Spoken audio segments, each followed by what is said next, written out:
இப்போ சூப்பரா இருக்குதுயா. ஆ இப்ப நான் உட்காந்துக்க பாண்டிச்சேரி தான் உட்காந்துருக்கேன். படம்லாம் போட்டீங்களா இல்லையா? நான் பாண்டிச்சேரியில தான் உட்காந்துருக்கேன். ஆமா, ஆமா.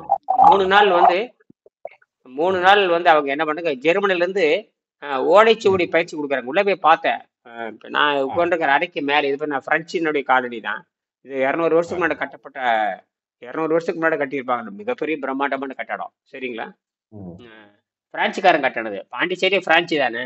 ம். இதுல என்ன ம், இது என்ன விஷயம்னு கேட்டிங்கன்னா, இந்த பயிற்சி ம், கொடுக்கறதே ஜெர்மனி பல்கலைக்கழகம் தான் பயிற்சியை கொடுக்குது. ம், ஜெர்மனி யூனிவர்சிட்டி தமிழ் படிக்கிறது. ஜெர்மன் யூனிவர்சிட்டி ஜெர்மன் ம், யூனிவர்சிட்டியில வந்து தமிழ் துறை இருக்குது. தமிழ் டிபார்ட்மெண்ட் இருக்குது.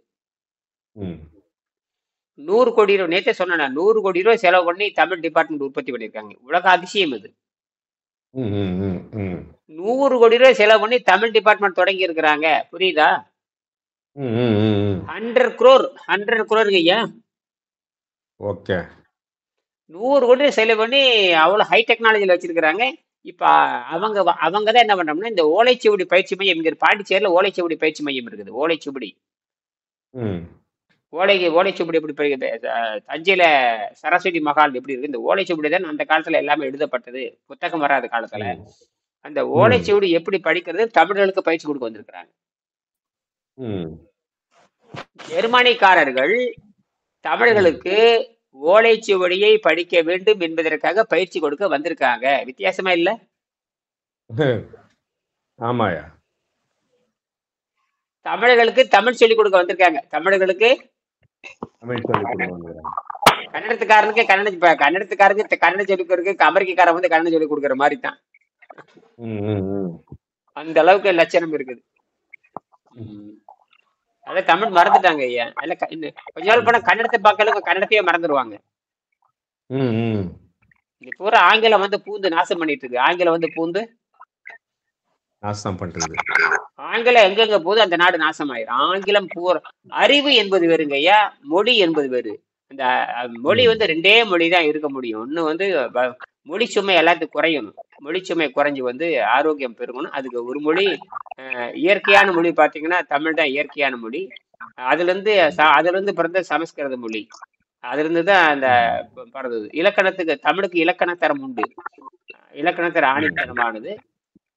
எழுத்தோசையும் இருக்குது, சொல்லோசையும் இருக்குது. அது வந்தே தீரும். அதனாலதான் இவ்வளவு விஞ்ஞான தமிழ் இருக்கு. ம், தமிழுக்கு வந்து தமிழுக்கு வந்து இலக்கண மொழி ஆணித்தரமானது. ஒரு குழந்தை வந்து அம்மாட்டு பாடம் கத்துக்குது. அம்மா தான் சொல்லி கொடுக்குறா. அம்மா தான் சொல்லி கொடுக்குறா. பேச கத்து கொடுக்குற அவங்க அம்மா தானே. ம், ம், அதுக்கப்புறம் எழுத்து வடிவம் ரிட்டனா வரும்போது தமிழ் வரணும். ம், அப்ப மொழியால் தான் ஒன்று பண்ண முடியும். நீங்க வந்து தாய்மொழி என்பது அந்தந்த குழந்தைக்கு தாய்மொழி, அவங்க அம்மா பேசுறதா தாய்மொழி. இது அடிப்படை. ம். அதுக்கப்புறம் அந்த குழந்தைக்கு எழுத்து பயிற்சின்னு இப்ப நீ கன்னடம் படிக்கிறீங்க, ஜெர்மன் படிக்கிறான், பிரெஞ்சு படிக்கிறான், அதெல்லாம் இருக்குல்ல. அதே மாதிரி தமிழ் படிக்கணும். ஆனா தமிழ் படிச்சது ஆரோக்கியம் கிடைக்கும். ம். தமிழ்ல இந்த விஷயம் இருக்கு. சரி. வணக்கம். பன்னீர்செல்வம் எப்படி இருக்கீங்க? வணக்கம் ஐயா. நல்ல முயற்சி தான். அந்த மருந்து நல்லா வேலை செய்யுது. அந்த மருந்து அது சரியாயிரும் ஐயா. ஒன்றும் பிரச்சனை இல்லை. அது இயற்கையா சரி பண்றதுக்காக நம்ம மலச்சிக்கல் நீக்கிறதுக்கு நம்ம இயற்கையா இனிமைக்குன்னு 2 3 பேர் செஞ்சுட்டாங்க. நான் வீடியோ போடுறேன், அதை பார்த்து செஞ்சுட்டாங்க. நீங்க தான் இன்னும் செய்யாம இருக்கிறீங்க. இதுதான் வாங்கி குழாய் மேல. ஆ, ஆ. இதுக்கு மேல எப்படி செய்ய முடியும்? அது வாங்கி உள்ள போட்டா முடிஞ்சு போச்சு, அவ்வளவுதான். கீழே வந்து தலைவரை உள்ள வச்சு நான் ஒரு நாளைக்கு அது ஒரு 2 நாளைக்கு ஒரு தடவை பண்ணா போதுமானது. அந்த நம்ம குறைந்த உணவினால் அந்த மலவாயில வந்து அந்த கட்டி கட்டி அடைச்சிருக்கும். அதுல பிரச்சனை வந்ததுன்னா சும்மா ஒரு 400 300 ml தண்ணி விட்டீங்கன்னா உள்ள போயிடும். உள்ள போய் கழுவிட்டு வெளியே ஊற்றிட்டு வயிறு நல்லா சுத்தமாயிரும். சிறுநீர் நல்லா பிரியும். இதுக்கு தேவை 6 அடி குழாய். வாங்கிட்டீங்களா? இன்னைக்கு வாங்கிருங்க. யாரையும் எதிர்பார்க்காதீங்க, நீங்க செய்யுங்க. வாங்கி உள்ள போட்டா போதும். வாங்கி உள்ள போட்டு ரப்பர் பேண்ட் போட்டு இப்படி கட்டி விட்டுருங்க. உள்ள போட்டு ரப்பர் பேண்ட் போட்டா முடிஞ்சு போச்சு. என்னங்க ஒரு என்ஜினியர், நீங்க ரேடியோ ரிப்பேர் பண்றீங்க, எலக்ட்ரானிக் ரிப்பேர் பண்றீங்க, இது கூட தெரியலன்னு என்ன?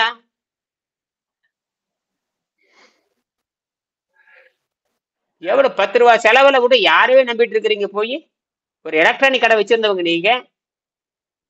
காரணம் இந்த என்னமோ நான் மேஜிக் சொல்ற மாதிரி இருக்குது. ஒண்ணுமே கிடையாது. வெறும் தண்ணி உங்களுக்காக உடனே தயார் பண்ணி உடனே போட்டு காமிச்சிட்டேன் நான். பார்த்தேன் ஐயா. எப்படி நீங்க எங்கேயோ போய் காப்பாத்தி ஆகணும் ஒரு முடிவு எடுத்துட்டோம்னா இறங்கிடணும். காப்பாத்தி ஆகணும் ஒரு முடிவு எடுத்துட்டா உடனே இறங்கிடணும்.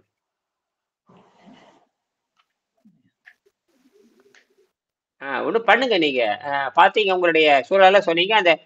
அந்த இனிமே அந்த அந்த மருந்து சாப்பிடும்போது நிறைய போயிடுச்சு. இருக்கிற நீர் சத்தெல்லாம் குறைஞ்சு போச்சு. சர்க்கரை சத்தெல்லாம் குறைஞ்சு போச்சுன்னு சொல்றீங்களா? அது இயற்கை தான். அது மறுபடியும் நீங்க அது ஒண்ணும் பண்ண தேவையில்லை. நீங்க வந்து மறுபடியும் ஓய்வு கொடுத்தா போதுமானது. அது என்ன பண்ணும்னா, அப்ப கடுமையான ஓய்வுல இருக்கணும். நீரைத்தான் மருந்தா இருந்தாங்க. அப்ப வந்து அந்த மாதிரி பேதியாகிறப்போ நீரை நீர் சேர்த்து சாப்பிடலாம். அல்ல சிறிதளவு சர்க்கரை சேர்த்தியோ இனிப்பு சேர்த்தியோ சாப்பிட்டா சரியா போயிடும். சரிங்களா? ஆமா, கருப்பு டீ குடிச்சேன். அது சரியா போயிடும். அதெல்லாம் ஒண்ணுமே கிடையாது. அதெல்லாம் பயப்படவே தேவையில்லை. பயம்ங்கிறது அது கீழ் மக்களுடைய ஆச்சாரங்கள். இந்த கீழ்பிறவின்னு சொல்றான் பாருங்க. பயம்ங்கிறது கீழது ஆச்சாரம். பயம்ங்கிறது கீழ் மக்களுடைய ஆச்சாரம். பயம்ங்கிறது என்ன தெரியுங்களா? பயம் வந்து ரெண்டு ரெண்டு விதத்துல பயன்படலாம்.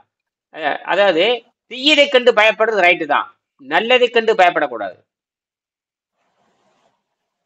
தீயதை கண்டு பயக்கணும். தீமை செய்யும் அப்படி நீங்க தீய செய்யக்கூடாது. ஆனா நம்ம தீமை செய்தல் என்று சொன்னாலே தன்னைத்தான் கெடுத்துக்கிறதே தீமை தான். இப்ப ஒரு நம்ம புரியுது, எதை பார்த்தாலும் திங்கணும்னு ஆசைப்படுறோம் இல்லையா? அதுதான் தீமை. எதை பார்த்தாலும் அத ஆசைப்படுறதுதான் தீமை. எதை பார்த்தாலும் ஆசைப்படுறதுதான் தீமை. அது உங்களை சாகடிக்குது. இப்ப நான் என்னன்னா, ஏன் நம்ம நீர் மருத்துவங்கிறது இயற்கையாக இருக்கிற பல கோடி ஆண்டு ஆயிரக்கணக்கான ஆண்டுகளா இருக்கிறப்ப உயிர் உற்பத்தி ஆகும்போது அடிப்படை உணவே நீர் தான். உண்டி எனப்படுவது நிலத்தோடு நீரே. உண்டி எனப்படுவது நிலத்தோடு நீரே. இதுதான் விஷயமே. சரி. நேத்து என்ன படிச்சோம் சொல்லுங்க. நேத்து ஒரு 1/2 மணி நேரம் பேசணுமே இல்லையா? நேத்து என்ன பேசணும்? சரி. இவரை நாம் அவருமே பேட்டி காணுவோம். பன்னீர்செல்வம் எப்படி இருக்கு? இந்த 9-10 நாள் ஆகி போச்சு. இன்னைக்கு என்ன பண்றீங்க சொல்லுங்க. நேத்து என்ன பண்ணீங்க? நேத்து உங்களை கூப்பிட்டு நேத்து தான் இருந்தேன். நேத்து இரவு நான் கூப்பிட்டேனே, ஒரு 9 மணிக்கு எல்லாத்தையும் கூப்பிட்டேனே. 9 மணிக்கு படுத்து தூங்கிட்டியா? படுத்து தூங்கிட்டேன். நேத்து வந்து நான் வந்து ரொம்ப அசதியா இருந்தேன், நடக்க முடியல. அப்புறம் வந்து நான் வந்து படுத்து தூங்கிட்டேன். நான் நேத்தே நினைச்சேன் இன்னைக்கு வந்து சாப்பிட்டுட்டு ஒரு நேரம் சாப்பிட்டு நாளில இருந்து ஃபாஸ்டிங் எடுக்கலான்னு. ராத்திரி நல்லா தூங்கணும்னு என்னமோ என்னோட கழிவுலாம் வெளியாச்சு. ஆனா இப்பயே நீர் பயிற்சி ஆரம்பிச்சுட்டேன். கழிவு வெளியே போயிடுச்சு. சேப்பா வருதா? பீட்ரூட் சேப்பு வருதா? ஆமா, எல்லாம் வந்துருச்சு. இன்னைக்கு கவலை. இப்ப எப்படி தாராளமா இருக்குதா? நல்லா எப்படி இருக்கு? உப்பு சம் இல்லாம இருக்கா? நல்லா இருக்கா? நல்லா இருக்கு. அதனால நீர் பயிற்சி ஆரம்பிச்சுட்டேன். அருமை அருமை. வந்துருச்சு. நீ அவ்வளவுதான். நீ பீட்ரூட் வெளியே வர ஆரம்பிச்சு. பீட்ரூட் வெளியே வர்ற மாதிரி வந்துட்டா சட்ட போயிடும். கவலைப்படும். இன்னும் நீங்க வந்து 3 நாள் தண்ணியில போடுங்க. 3 நாள் நீங்க 3 நாள் நீங்க தண்ணியில போட்டாலும் சரி, எலுமிச்சாறுல போட்டாலும் சரி, நீங்க எப்படி வேணாலும் பண்ணிக்கங்க. அவ்வளவுதான். போதுமா? 3 நாள் முடினாக்க 2 நாள் ட்ரை பண்றியா? பண்ணு. நீங்க பண்ணுனா சரி. நீங்க பாருங்க, நீங்க 12 மணி நேரம் 12 மணி நேரம் இடைவெளி விட்டாவே நீங்க மரணத்தை எதிர்க்கிறீங்கன்னு அர்த்தம். ஏதா மரணத்தை எதிர்க்கிறீர்கள் என்று பொருள். 12 மணி நேரம் நிறுத்தினாவே சயின்டிபிக்கலா ப்ரூவ் பண்ணிட்டானுங்க. சயின்டிபிக்கலா என்றால் சொல்றான். இவர் அலோபதி டாக்டர் தான். இவர் சொல்லிட்டாரு, நீங்க வந்து வெறுவயிறாக இருக்கிறப்போ உங்களுக்கு இம்யூனிட்டி வருதுன்ட்டாரு. இனி நான் வந்து இப்ப இந்த 3 நாள் இங்கதான் இருக்க போறேன். பாண்டிச்சேரியில தான் இருக்க போறேன். அவங்க வந்து ஜெர்மன்ல இருந்து வந்துட்டாங்க எல்லாருமே. இந்த தமிழ் துறை தலைவர் வந்துட்டார். அவரையும் பார்த்துட்டேன். ஒரு நிமிஷம் தான் பேசினேன். இன்னைக்கு தான் பேசினேன். அவங்க அப்பதான் வந்து இறங்குறாங்க. ஒரு நிமிஷம் பேசிட்டு அறிமுகப்படுத்திட்டேன் நான். அப்புறம் அது மறுபடியும் நான் பேசுறேன் அடுத்தது. அப்போ இன்னைக்கு நான் வாட்ஸ்அப்ல போட்டிருக்கேனே, பாத்தீங்களா இல்லையா? பார்த்தேன். என்ன புரியுது? சும்மா வேற ஒரு இங்கிலாந்து பெண்மணி சந்திச்சு அவங்களுக்கு புத்தகம் அன்பளிப்பா கொடுத்துட்டேன். முதல்ல யாருக்கோ கொடுக்க வேண்டியது யாருக்கோ கொடுக்குறேன் முதல்ல. அந்த மாதிரி சொல்லிருக்கிறாங்க ஐயா. ஆல்ரெடி இந்த புக்கை பார்த்துருக்குறாங்க. ஆமா, எங்கேயோ பார்த்துருக்குறாங்க. எங்க பார்த்ததுன்னு தெரியல. எங்கேயோ பார்த்துருக்குது. அதான் இந்த ஜெர்மனி அந்த அம்மாட்ட பார்த்துருக்கேன். அவங்க இதே குவார்டர்ஸ்ல தங்கி இருக்காங்க. அது பெரிய குவார்டர்ஸ். இது அரண்மனை மாதிரி இருக்கு இந்த குவார்டர்ஸ். பிரெஞ்சுக்காரன் கட்டின குவார்டர்ஸ். பிரெஞ்சுக்காரன் கட்டின குவார்டர்ஸ். அந்த கட்டலே பாருங்க, தேக்கு கட்டல். நாங்க தேக்கு கட்டில தான் படுத்து தூங்கி இருக்கிறோம். தேக்கு கட்டில படுத்து தூங்கிட்டு இருக்கிறேன். வாழ்க்கையில தேக்கு கட்டில படுத்ததே கிடையாது. தேக்கு கட்டில படுத்து தூங்கிட்டு இருக்கிறேன். அந்த தேக்கு கட்டத்தை போட்டிருக்க பாருங்க. அந்த தேக்கு அப்பவே வந்து கொசு வலையில வச்சு காட்டியிருக்கேன். அது மேல மாதிரி ஒரு பில்டிங் மாதிரி போட்டு அழகா பண்ணியிருக்காங்க. காட்டுற பாருங்களா? பாரு, தேக்கு கட்டல்.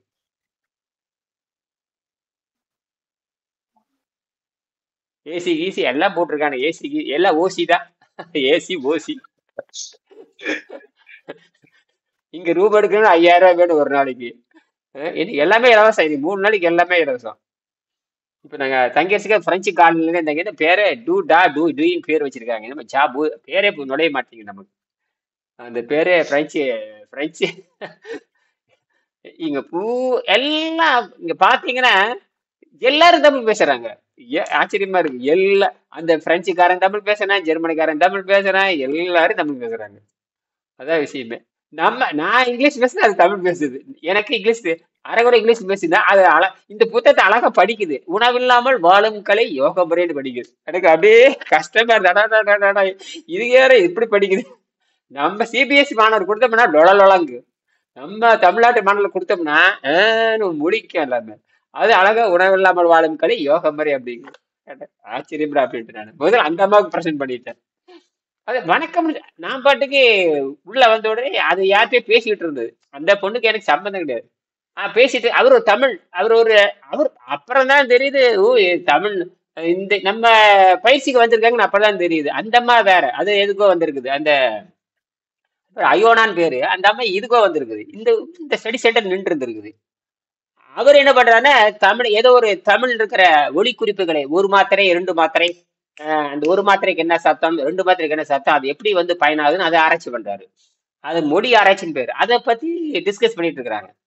அப்புறம் அவர் பார்த்தா தமிழர் மாதிரி தெரியுது. இந்த அம்மா அப்படி பேசிட்டு இருக்குது. அப்புறம் வணக்கம் சொல்லி பேசிட்டு இருந்துட்டு இந்த அம்மா வணக்கம் தெரியும் வணக்கம்னு அந்த அவர்கிட்ட பேசிட்டு இருந்தங்காட்டி இந்த அம்மாக்கு தமிழ் தெரியுமான்னு சொல்லிட்டு நானும் ஒரு வணக்கம் சொன்னா வணக்கம் சொல்லிடுச்சு, பிடிச்சிட்டேன். அப்புறம் பார்த்தா தெரியுது. அப்புறம் அவருக்கு ஒரு புத்தகம் அன்பளிப்பா கொடுக்கணும். அவருக்கு இந்த புத்தகம் காமிச்சோன்னு இதெல்லாம் சாத்தியமாங்கிறாரு. தமிழ் ஆராய்ச்சி பண்ற நாளைக்கு இந்த புத்தகத்தை ஆராய்ச்சி அவருக்கு கொடுக்கணும். அப்புறம் அந்த பொண்ணை உள்ள கூட்டிட்டு வந்து பக்கத்து அறை தான், இந்த அறையில தான் நான் தங்கியிருக்கேன். அப்புறம் அவர்கிட்ட வந்தோடனே ஒரு 5 நிமிஷம் பேசினேன். This is art of living without food, this is evolution பேசுது அப்படின்னு சொன்னேன். நீங்க தமிழ்லயே பேசுங்க அப்படி. தமிழ்ல பேசுங்க. சரின்னு தமிழ் பேச டக்கு அந்த முக்கியமான கான்செப்ட்ல இங்கிலீஷ் போகுது. இது விட்டிலிட்டி டஸ் நாட் டிபெண்ட் டைரக்ட்லி அப்படித்தானே மனப்பாடம் பண்ணியிருக்கேன். நம்ம மனப்பாடத்தில் தானே ஓடுது. உண்மையிலே ஆங்கிலம் தெரிஞ்சு பேசுறது என்பது வேறு, குருட்டடி இங்கிலீஷ் பேசுறது நம்ம குருட்டடி இங்கிலீஷ் தானே. நீங்க தமிழ்ல பேசுங்க அப்படிங்கிற. நான் ஏமாத்திருக்கேன், ஆங்கிலம் படிச்சிருக்கிறேன். எல்லாத்தையும் ஏமாத்திருக்காக ஆங்கிலத்தை மனப்பாடம் பண்ணிட்டு இருக்கிறேன். அது வேற. அது புரிஞ்சிருச்சா தெரியுது. நீங்க தமிழ்ல பேசுங்க. நீங்க பேச ரொம்ப ஸ்பீடா இருக்குது. இது பயங்கர. நான் என்னால அதான் நான் ஸ்பீடா பேசுறேன். This is evolution science, this is there is no side effect புட்டு அடி நடிக்கிறேன். Please come slow come please come to slow அப்படிங்குது.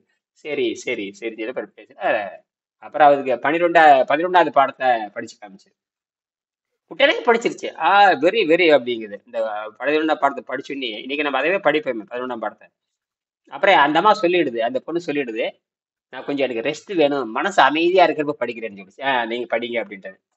மனசு அமைதியா இருக்கு. இதெல்லாம் படிக்கிறதுக்கு மனசு அமைதியா இருக்கணும். அது என்கிட்ட சொல்லுது. இதெல்லாம் படிக்கணும்னா மனசு வந்து பீஸ்ஃபுல்லா சைலண்டா இருக்கணும், அப்பதான் படிக்கணுங்குது. நமக்கே பாடம் சொல்லுது. சரி நீங்க அமைதியா இருக்கிறப்ப படிக்கன்ட்டு நான் வந்து நாளைக்கு பேசுறேன் அப்படிங்குது. இன்னைக்கு கிளாஸ் இருக்கு. அவங்க இங்கிலாந்துல இருந்து வந்திருக்காங்களா? அவங்க ஜெர்மனில இருந்து வந்திருக்காங்களா? இங்கிலாந்து லண்டன். வேர் ஃப்ரம் யூன்னு கேட்டேன். ஐ அம் ஃப்ரம் லண்டன் அப்படின்னு சொல்லிச்சு. எனக்கு இந்த தமிழ் பேசுனாங்க. எனக்கே ரொம்ப சந்தோஷமா இருந்துச்சு. ஆமா, வணக்கம் சொன்னோன்னே நான் புடிச்சு போவோம். இது வணக்கம் சொல்றாங்க அப்படின்னு. அது அவங்க யாரோ பேசிட்டு இருந்தாங்க. அப்புறம் அவரு தமிழர், அவரு மதுரக்காரரு, அவரு தமிழ் ஆராய்ச்சி பண்ணிருக்காரு. இப்ப நான் எல்லாத்துக்கும் சேர்ந்து இப்ப நாங்க அவரு தமிழர் அங்கிருந்து வந்திருக்காரு. எல்லாத்துக்குமே 3 நாள் பயிற்சிங்க. அது ஓலைச்சுவடை எப்படி படிக்கிறது உள்ள போய் பார்த்தேன். மேல போய் பார்த்தா பிரம்மாண்டமா இருக்குதுங்க ஓலைச்சுவடி. அது இருக்குது ஒரு 10,000 ஓலைச்சுவடி உள்ள இருக்கு. நேற்று அதையும் பார்த்துட்டேன் நான். அடாடாடாடா, எனக்கு தலைக்கு மேலதான் அந்த ஆராய்ச்சி மையம் இருக்கு. பெரிய கட்டடங்க ஐயா, பயங்கரமான கட்டடம். அந்த காலத்திலேயே கட்டியிருக்கானுங்க எல்லாமே. பூரா மரத்துல எல்லாம் தேக்கு மரத்திலே இருக்கு. வீடே தேக்கு மரத்துல ஆயிருக்கு. எல்லாம் கேரள தேக்கு எல்லாமே. இல்ல கருங்காடு ஈட்டி கட்டல், எல்லாம் ஈட்டி கட்டல். இந்த கட்டரசியா இருக்கு. நீங்க 2 லட்சம் ரூபாய் வேணும். அங்க இந்த ஆரோபிந்தோட ஒரு ஹால். ஆமா, அது அங்க போகணும். அங்க நிறைய அங்க பாதி பேர் தமிழ் தெரியும். எல்லாத்துக்கும் தமிழ் தெரியும். பார்த்தா வெள்ளையா இருப்பா. ஆரோவில்லைன்னு சொல்லி ஒரு இடம். ஆமாம் தெரியும், நான் போயிருக்கேன், வாய்ப்பு இருந்தா போறேன். அங்க போய் என்ன ம். பண்றதுக்கு, நமக்கு இந்த சயின்ஸை உள்வாங்குற ஆள் இருக்கணும். ம். இந்த சயின்ஸை உள்வாங்குற காலம் எல்லாம் ஆர்என்டி பண்ணணும், ஆர்என்டி ரிசர்ச் பண்ணணும். இப்போ இது யார் யாரு இந்த புத்தகத்துக்கு என்ன சொல்றாங்கன்னா ஆர்என்டி பண்ணணும். யார் பயிற்சி எடுக்கிறாங்க அவங்கள ஆர்என்டி பண்ணணும், யாரு நன்மை அடைஞ்சிருக்காங்களோ அவங்கள ஆர்என்டி பண்ணணும். அந்த மாதிரி பண்ணணும். அதுக்கு தான் இத்தனை பேத்துக்கு நான் பயிற்சி கொடுக்குறேன். தத்துவம் தெரிஞ்சா போதுங்க, இது என்ன பயமே கிடையாது, ஒரு அளவும் கிடையாது, பயமே கிடையாது. இது குடலை கழுவுறதுன்னு தெரியல. குடலை கழுவுனா மனுஷனுக்கு மரணம் இல்லை, அதாவது நோவிலிருந்து மரணம் இல்லைங்கிறது யாருக்கு தெரியல. குடலை கழுவினால் நோவிலிருந்து மரணம், நம்ம சாப்பிட்றதுனால ரத்தம் கெட்டு போகுது. ரத்தம் கெட்டு போறது புத்திசாலித்தனம் அல்லன்னு புரியணும். இது வெள்ளைக்காரன் பண்ண தப்புனால உலகமே நாசமா போச்சு. இப்ப ஏன் தமிழ்ல இவ்வளவு தூரம் தமிழ் நாட்டுக்கு தெரிய மாட்டேங்கன்னா, வெள்ளைக்காரனுடைய பாடத்திட்டத்தை இவங்க கெட்டியா பிடிச்சிட்டாங்க எல்லாருமே. வெள்ளைக்காரனுடைய அந்த மனப்பாட கல்வி திட்டத்தை படிச்சுட்டு உண்மை உணர்வே இல்லாம போயிட்டாங்க. அவன் வெள்ளைக்காரன் எதையும் கண்டுபிடிச்சு தரல நமக்கு. அவன் அரசியலுக்காக பண்ணிட்டு போனதை இவங்க அரசியல் பண்ண ஆரம்பிச்சிட்டாங்க. இப்ப எது உண்மைன்னு தெரியாம இப்ப என்னன்னா, இந்த கல்வெட்டு ஆராய்ச்சி பண்ண கல்வெட்டு ஆராய்ச்சி, இப்ப அகழ்வாராய்ச்சி பண்ணிக்கிட்ட பொழுது உண்மை தெரியுது. அப்போ இவன் 20,000 ஆண்டுகளாகவே இந்தியா பூரா அறிவாளிகள் நாடா இருந்திருக்குது. இந்தியா பூரா அறிவாளிகள் நாடுதான். அப்ப 18 மொழி இருந்திருக்குது இந்தியாவில், 18 மொழி இருந்திருக்குது. அப்ப 5 நிலம் இருந்திருக்குது. தொண்டை நாடு, அப்புறம் கொங்கு நாடு, மருத நாடு. கொங்கு நாடு, மருத நாடுன்னு இதுலயே இருக்கு. திருமூலர் காலத்துல இந்த மொத்த இந்தியாவை 5 நாடு தான். மொத்த இந்தியா 5 நாடுன்னு சொல்ல முடியாது, 5 வகை நிலப்பகுப்பு. அப்பெல்லாம் ஊரு கிடையாது, பேரு கிடையாது. அப்ப இது கிட்டத்தட்ட 10,000 ஆண்டுகளுக்கு முன்பாகவே 18 மொழி இருந்திருக்குது திருமூலர் காலத்திலேயே. அப்போ குறைஞ்சபட்சம் 3000 ஆண்டுக்கு முன்னாடியே. அப்போ ஐம்புல பகுப்பாக தமிழ் பார்த்தீங்கன்னா 5 5 பிரிச்சு, குறிஞ்சி, முல்லை, மருதம், நெய்தல், பாலைன்னு பிரிக்கிற மாதிரி ஐம்புல பகுப்பாக பிரிச்சிருக்குது. அது தொண்டை நாடு, அது என்ன நாடு, கொங்கு நாடு, அப்புறம் மலை நாடு, கொங்கு நாடு, பாண்டி நாடு அப்படின்ட்டு 5 நாடா இருக்கு. இதுல இருக்கு திருமூலர் வாழ்க்கை வரலாறுல. அப்புறம் அதுதான் விஷயம். அதனால இப்ப இன்னொன்று நேற்று காலையில பேசணும், சிங்கப்பூர் பயிற்சி நேரத்தில் பேசும் பொழுது அவர் கூட வந்திருந்தாரு. இப்ப கூட வேறு விஷயம் பேசணும். அந்த போட்டான் அப்படிங்கிற பத்தி பேசுற அந்த ஒளித்துகள் தான். அந்த ஒளித்துகள் இவங்க தான் இந்த சித்தர்கள் பூரா ஒளித்துகள்னு சொல்றாங்க இல்லையா. அந்த ஒளித்துகள் என்ன பண்ணுதுன்னா, ஒரே ஒரு ஒளித்துகள் இருந்தா போதும் நம்ம உடம்புல, அது எல்லா இடத்துலையும் கனெக்ட் பண்ணிக்கும். ஒரு ஒளித்துகள் உள்ள இருந்தா, நம்ம கோடிக்கணக்கான ஒளித்துகள் இருக்குதுங்கிறது வேற. ஒரே ஒரு ஒளித்துகள் இருந்தா போதுமானது, உடம்பெங்கும் அதே ஆட்சி பண்ணும். அதை காம்ப்ளிகேட்டட்னு சொல்றாங்க இல்லையா, புரிந்து கொள்ள முடியாதுதான் இந்த உடம்பு. இப்ப என்ன சொல்றாங்கன்னா, போட்டானை பிடித்து வைத்துக் கொள்ள முடியாது, ஆனால் போட்டான் எல்லா பக்கமும் இருக்கும். ஒரு இடத்துல போட்டானை பிடிக்க முடியாதுங்கிற உண்மைதான். அந்த போட்டானை பிடிச்சி வச்சுட்டீங்கன்னா அதான் சூப்பர் கம்ப்யூட்டர். அதுதான் அந்த கம்ப்யூட்டர் தான் குவாண்டம் கம்ப்யூட்டர். என்ன பண்ண போறாங்க, அது மலிவா கொடுக்க போறாங்க. அதை அவர் பேரு பாலகிருஷ்ணன் பேரு. அவர் தான் இப்ப ஜெர்மனில குவாண்டம் கம்ப்யூட்டர் தயாரிக்கிறதுல அவர் தான் டாப் மோஸ்ட் சயின்டிஸ்ட். இந்த மாதிரி எல்லாரும் குவாண்டம் கம்ப்யூட்டர் தயாரிச்சிருக்கிறாங்களே, அதுல முக்கியமான ஒருத்தர் கேட்டீங்கன்னா, நான் கூட அனுப்பிச்சிருக்கேன் பாருங்க, இந்த லிங்க் அனுப்பிச்சிருக்கேன், படிச்சு பாருங்க. குவாண்டம் கம்ப்யூட்டர் பத்தி வீடியோ அனுப்பிச்சிருக்கேன் பாருங்க. அவரை ஜெர்மனியில தயாரிக்க போறாங்க. ஒரு கம்ப்யூட்டர் இப்பத்துக்கு ரேட் 50 கோடி. அதை மலிவா வழியில கொடுக்கணும்னா ரூம் டெம்பரேச்சர் வேலை செய்யற மாதிரி சாதாரண செல்போன் மாதிரி கொடுக்கணும்னா முடியும் அப்படிங்கிறாங்க. அது சாத்தியம்தான் அது. ஏன்னா அவங்க பேசிக்கா பாத்தீங்கன்னா கார்பனும் இதுதான், நைட்ரஜன் தான் பேசிக். இந்த கார்பன் டைடு அந்த மாலிகுலை பிடிச்சி நிறுத்திட்டோம்னா நின்று போச்சு. அது நிறுத்த முடியும். ஏன்னா இவங்களுக்கு தெரியல போட்டானை எப்படி நிறுத்துறது, இவங்களுக்கு எல்லாம் தெரியாது. ஆனா அவர் கண்டுபிடிச்சிட்டாரு போட்டானை எப்படி நிறுத்தலாம். அதுக்கு அந்த டைமண்ட்ல இருக்கிற அந்த கார்பனும் நைட்ரஜன் இருக்கிற அந்த கேப், நைட்ரஜன் வேக்கன்சின்னு சொல்லுவாங்க. எலக்ட்ரானிக்ஸ் படிச்சவங்களுக்கு தெரியும். வேக்கன்சினா காலி இடம். நைட்ரஜன் வேக்கன்சியில போய் இந்த என்னமே உட்காருது. உட்காரும்போது என்னன்னு கேட்டீங்கன்னா, அந்த சைபர் போய் இது உட்காருது. வேக்கன்சின்னா சைபர் காலி, அந்த காலியில போய் இது போய் உட்காருது. இந்த கார்பன் ஆட்டம், டைமண்ட் ஆட்டம் உட்காருது. அப்படி உட்காந்துட்டா ரூம் டெம்பரேச்சர் வேலை செய்யும். அப்ப ரூம் டெம்பரேச்சர் வேலை செய்யுதுன்னா இது மெயின்டெனன்ஸே கிடையாது. என்னது மெயின்டெனன்ஸே கிடையாது. இப்ப இருக்கிற கம்ப்யூட்டர் 270 கூலிங் பண்ணத்தான் வேலை செய்யும். 250 கூலிங் பண்ணணும்னா நீ பராமரிக்கிறதுக்கு பல கோடி செலவு, பல லட்சம் எலக்ட்ரிசிட்டி செலவு. இதுக்கு எலக்ட்ரிசிட்டியே கிடையாது. அப்ப இதுக்கு ரூம் டெம்பரேச்சர் வச்சிருக்கிறோம். இந்த இந்த செல்லுக்கு வந்து எந்த பராமரிப்பு தேவையில்லையே. சொல்றது புரிஞ்சிருக்குன்னு நினைக்கிறேன். ஆமா ஐயா. இப்போ இதுல எப்பவுமே கூலிங்ல வச்சிருந்தா தான் நீங்க பேச முடியும்னா, இப்போ இது வந்து ஃபோன் பேசணும்னா கூலிங்ல வச்சு தான் பேசணும்னா, பேசாத பொழுதும் கூலிங்ல தான் இருக்கணும், பேசும் பொழுதும் கூலிங்ல தான் இருக்கணும். யார் செலவு பண்றது? அது லட்சக்கணக்கில் செலவாகுது. இப்ப அந்த கம்ப்யூட்டர் கண்டுபிடிக்கிறது அவங்க வேலை. அது என்ன விஷயம்னு கேட்டீங்கன்னா, இந்த ஒளித்துகள் வந்து இப்ப மூளையை ஏன் புரிந்து கொள்ள முடியல? இது வரைக்கும் மூளை யாரும் புரிஞ்சு கொள்ளல.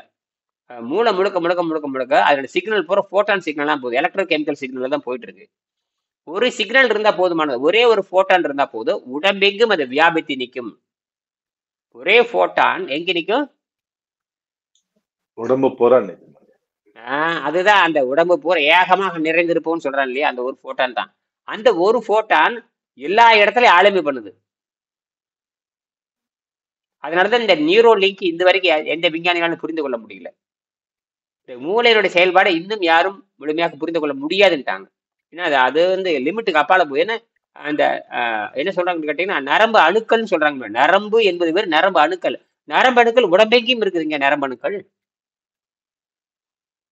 அந்த நரம்பு அணுக்கள் எல்லா நரம்போட தொடர்பு வச்சுக்குது. எப்படின்னா சிக்னல் மூலம் தொடர்பு வச்சுக்குது.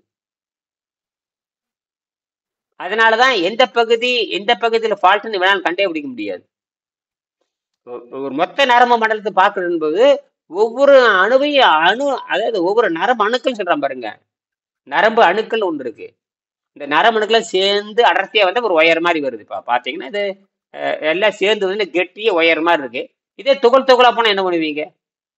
தூளா எல்லாம் பரவி இருக்குன்னு எப்படி கண்டுபிடிப்ப? ஆனா அது தொடர்பு வச்சுக்குது. நீ வந்து நரம்பு மண்டலத்தை மட்டும்தான் நீங்க பாத்துட்டு இருக்கிறீங்க. ஆனா உடம்பு என்ன பண்ணுதுன்னா, அந்த துகளிலிருந்து இருந்து செய்தி வாங்கிக்குது. எதுல இருந்து துகள் செய்தி வாங்கிக்குது? துகள்ல இருந்து செய்தி வாங்கிக்குது. நீங்க என்ன பண்றீங்க? நரம்பு மாதிரி இருக்கும்னு நினைக்கிறீங்க. நரம்பு மாதிரி இருக்கணும், கம்பி மாதிரி இருக்கணும் அப்படின்னு நீங்க நினைச்சிட்டு இருக்கிறீங்க. அப்படித்தானே? ஆமா ஐயா, நம்மளுக்கு புரிஞ்சது அவ்வளவுதான். அதனாலதான் மண்டையை பிச்சுக்கிறானுங்க. இது எப்படா இந்த மூளை வேலை செய்யுதுன்னு உங்களுக்கு மண்டையை பிச்சுக்கிறானு. எம்ஆர்ஐ ஸ்கேன் வச்சாலும் தெரியாது. எம்ஆர்ஐ ஸ்கேன் வச்சாலும் மூளை எப்படி வேலை செய்யணும் கண்டுபிடிக்க முடியாது. டேமேஜ் இருந்தா கண்டுபிடிக்க முடியாது. ஒரே வழி இதுதான். இதுதான் குவாண்டம் பேரு. வேற ஒண்ணுமே புரிந்து கொள்ளவே முடியாதது, ஆனால் வேலை செய்யும். அப்ப என்ன சொன்னா, செய்து பார்த்து தான் கண்டுபிடிக்கணும். இப்ப என்ன எங்க பிரச்சனை வருதுன்னா, இப்ப நான் வந்து நோயை குணமாக்குறேன்னா நீங்க செய்து பார்த்து தான் கண்டுபிடிக்க முடியும். இல்லைன்னா அவர் உட்காந்துருப்பாரு, அவர் நம்புவார். அவர் எடையே 28 கிலோ தானுங்க. அவருடைய எடையே 28 கிலோ. இது இன்னைக்கு கேசவனை காண மாட்டாரு. அவர் எடையை பத்தி பயப்படுறாரு கேசவன். அவர் மண்டையில எவனை ஆப்படிச்சு விட்டான், வெள்ளைக்காரன் ஆப்படிச்சு விட்டான் அப்படின்னு. வெள்ளைக்காரன் ஆப்படிச்சது வந்து அவர் 200 வருஷம் அந்த ஆப்பு எப்படி எடுக்க போற? அவருக்கு இது சான்று. நான் சொன்ன உங்களுக்காக ஒரு செய்தி படிச்சேன். யாருக்கு? பன்னீர்செல்வருக்கு ஒரு செய்தி படிச்சேன். என்ன தெரியுமா அர்த்தம்? இந்த உடம்புல இருக்கிற சதை வந்து நீர் சத்தெல்லாம் அந்த ஊசி போட்ட உடனே மெல்ல மெல்ல கரைஞ்சு உங்க சதையே கரைஞ்சி சிறுநீர்ல வெளியே போயிடுச்சு. இது யாருக்கும் தெரியாது. யாருக்கும்? பன்னீர்செல்வம் சொல்றது புரியுதா? நேற்று நான் எடையை நிறுத்திட்டு நானே பயந்துட்டேன். நானே 15 வருஷம் ஆச்சு. அப்ப எடுத்தது 40 கிலோ. முந்தானத்தை நிறுத்திட்டு நான் பயந்துட்டேன். இவ்வளவு எடை தான் இருக்கு. நல்லா அதே மெயின் டெக்ஸ்சர் ஆச்சு. 40 கிலோ. இதை பதிவு அப்ப நான் நேற்று பேசுறேன். உண்மையால இன்னைக்கு பாத்துங்க. தினம் அது உண்மையான எடை வந்து உண்மையான எடையை செக் பண்ணிக்கோங்க. வேற ஒரு வாய்ப்பு இருந்தா வெளியே போய் வரைக்க பாத்துக்குங்க. புரியுதா? இது கரெக்ட் தானே? மிஷின் கரெக்ட் தானே? எங்க அக்கா வச்சு செக் பண்ணேன். அப்போ சார் கரெக்ட் தான். 56 இருக்காங்க. நான் 29. இது எழுதி வச்சுக்கங்க. இது என்ன வச்சு இது அப்படி இப்ப நான் ரெக்கார்ட் பண்ணிட்டேன். அந்த ரெக்கார்ட் பண்ணி யூடியூப்ல போட்டுருவேன். நீங்க வந்து என்ன பண்றீங்கன்னா ஒரு குறிப்பில் எழுதி வச்சுக்கோங்க. என்னோட எடை வந்து 28, 29 எழுதி வச்சுங்க. இது இந்த எடை வந்து மெல்ல உங்க நோய் குணமாக, இப்போ நோய் குணமாயிட்டு வர இப்போ நீங்க நல்ல தைரியமா இருக்கிறீங்க. மெல்ல மெல்ல எடை கூறிட்டே வரும். இன்னும் 10 நாள் கழிச்சு பாருங்க எடை கூடிடும். முகம் நல்லா தெளிஞ்சு இருக்குங்க. இப்போ அப்ப ஸ்டார்டிங்குக்கும் இப்போக்கும் முகம் நல்லா தெளிஞ்சு வந்திருக்கு ஐயாக்கு. அது 3 நாளைக்கு முன்னாடி நான் சொல்லிட்டேன். முகம் மாறிடுதுன்னு நான் சொல்லிட்டேன். நீங்களே சொல்லிட்டீங்க. நாக்க நீட்டுங்க. நாக்க நேரம் மாறிட்டு வருது. அந்த கை எப்படி ஆட்டுங்க? இடது கை ஆட்டுங்க. இடது கை தான் முடியாது. இந்த கை ஓகே. ம். இந்த கை ஓகே. இந்த கை இந்த பிரிவா இங்க வராது. இல்ல இப்ப இந்த 10 நாளா இப்ப நேத்து இந்த 10 நாள் ஏதாவது சின்ன முன்னேற்றம் இருக்கா? 10 நாள் ஏதாவது கை இல்லையா? இது இருக்கட்ட வேற முன்னேற்றம். இந்த கை வராட்டி பரவாயில்ல, வேற முன்னேற்றம் என்னன்னு இருக்குது இந்த 10 நாள்? வேற என்னென்ன முன்னேற்றம்? வேற முன்னேற்றம்னா நான் தூங்கும்போது என்னோட உடம்புல இருந்து கழிவு ரொம்ப வெளியாகுது, என்னால உணர முடியுது. ராத்திரில தூங்கும்போது அந்த கழிவு வெளியாகுது, என்னால உணர முடியுது. அப்போ உடம்பு வந்து நல்லா ஆக்டிவா இருக்கு. கழிவு வெளியாகுது. சரி. அப்போ வந்து மூச்சு விடும் போது நல்லா இருக்கு, அப்படியே ஆக்சிஜன் அப்படியே எடுத்துக்குது, நல்லா இழுக்கு. உணர முடியும். அது கொஞ்சம் சுவாசம் நல்லா இருக்கு. சுவாசம் நல்லா இருக்கிற மாதிரி உணர்றீங்க இல்லையா? நல்லா இருக்கு. மிஞ்சியோட பசியை வந்து என்னோட கண்ட்ரோல் வச்சு, பசியை வந்து என் கண்ட்ரோல்ல வச்சிருக்கு. பசி கண்ட்ரோல் பண்ண முடியுது. அருமை அருமை. தூக்கம் நல்லா, தூக்கம் தேவையான அளவு தூக்கம் வருது. 13 மணி நேரம் தூங்கி இருக்கீங்க. நல்லா தூக்கம் வருது. தூங்க நல்ல தூக்கம் வருது. நல்லா ஆக்டிவா இருக்கு உடம்பு. நல்லா தூக்கம் வருது. அதான் விஷயம். அதாவது ஒரு நரம்பு தளர்ச்சி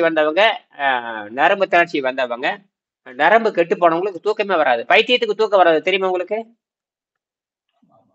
பைத்தியம், ஆமா, மனம் பாதிக்கப்பட்டவங்களுக்கு தூக்கம் வராது, தூக்கம் கம்மியா இருக்கும். ஏன் சாகிறது இல்ல? அது ஏதோ ஒன்று பேசிக்கிட்டே இருப்பாங்க.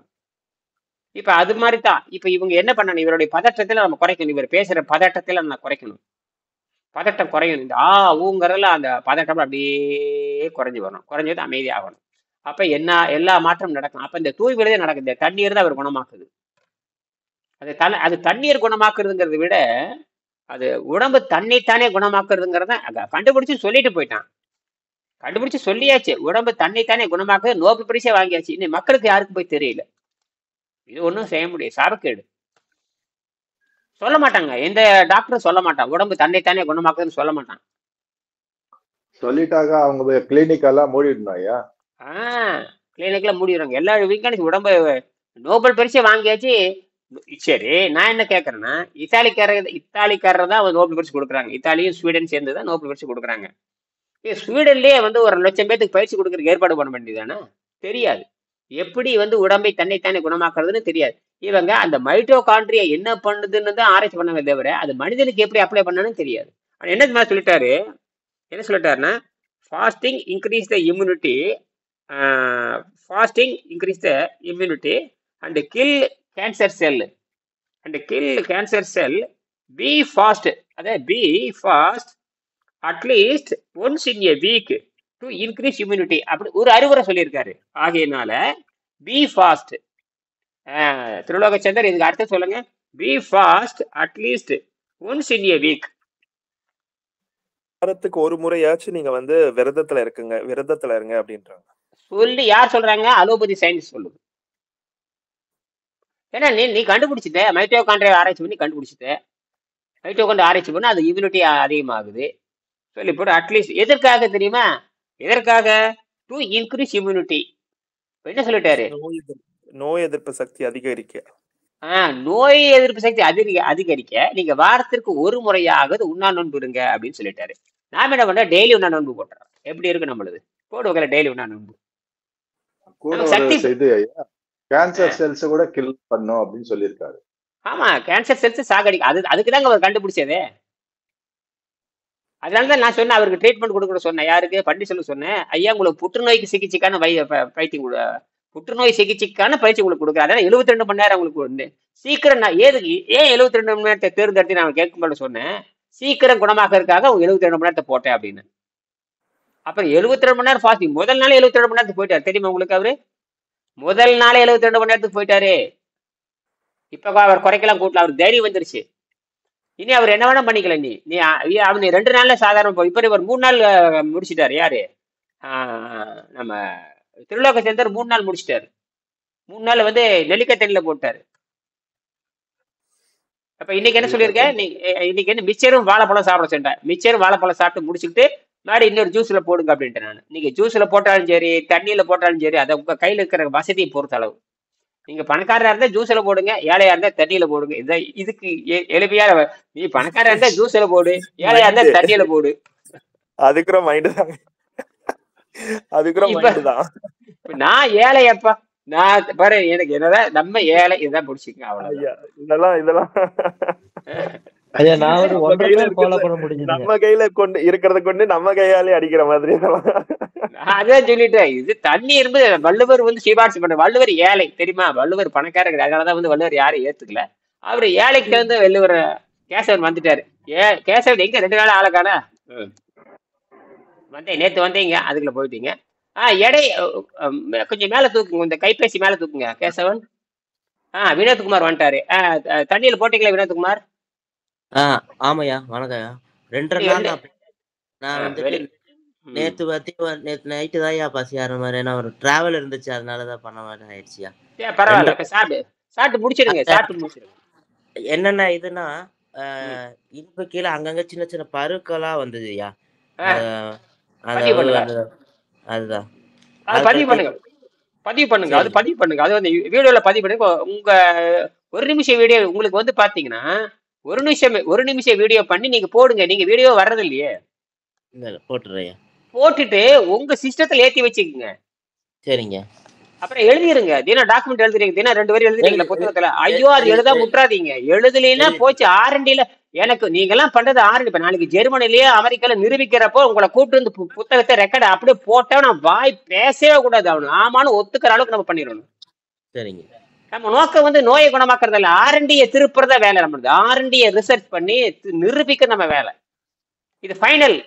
அது என்னாலதான் முடியும் நான் நினைக்கிறேன். மற்றவங்க யாரும் இது செய்ய முடியாது. இல்லாட்ட என்னை முந்தி நீங்க போயிடணும். ஒன்னா நான் செய்யணும், அல்ல என்னை முந்தி நீங்க போகணும். அப்ப நீ இந்த ரிப்போர்ட் யாருக்கு அனுப்பலாம்னா எப்பயுமே கையில 5-6 புத்தகம் வச்சுக்கங்க. ஆர்என்டிக்கு கொடுங்க. எவனாச்சும் உனக்கு ஆர்என்டியோட கனெக்ட் இருக்கா, இதை முதல்ல ரிசர்ச் பண்ணுங்க. மூளையை ரிசர்ச் பண்ற நீங்க இதே ரிசர்ச் பண்ணி நீங்க கேளுங்க. சென்னை ஐஐடியில மூளை ரிசர்ச் பண்றாங்க. மூளை ரிசர்ச் பண்ணி என்ன கண்டுபிடிக்க போற? நீ டெவலப் பண்ணதான் பண்ண சார். இந்தியாவில இன்வென்ஷனே கிடையாது. சத்திய ராமனோட முடிஞ்சு போச்சு. ஏன்னா இங்க சிலபஸ் எக்ஸாமினேஷன் இருக்கு. எந்த ஐஐடியுமே எந்த இன்வென்ஷன் கண்டுபிடிக்காது. ஏன்னா அவனுக்கு எதுவுமே தெரியாது.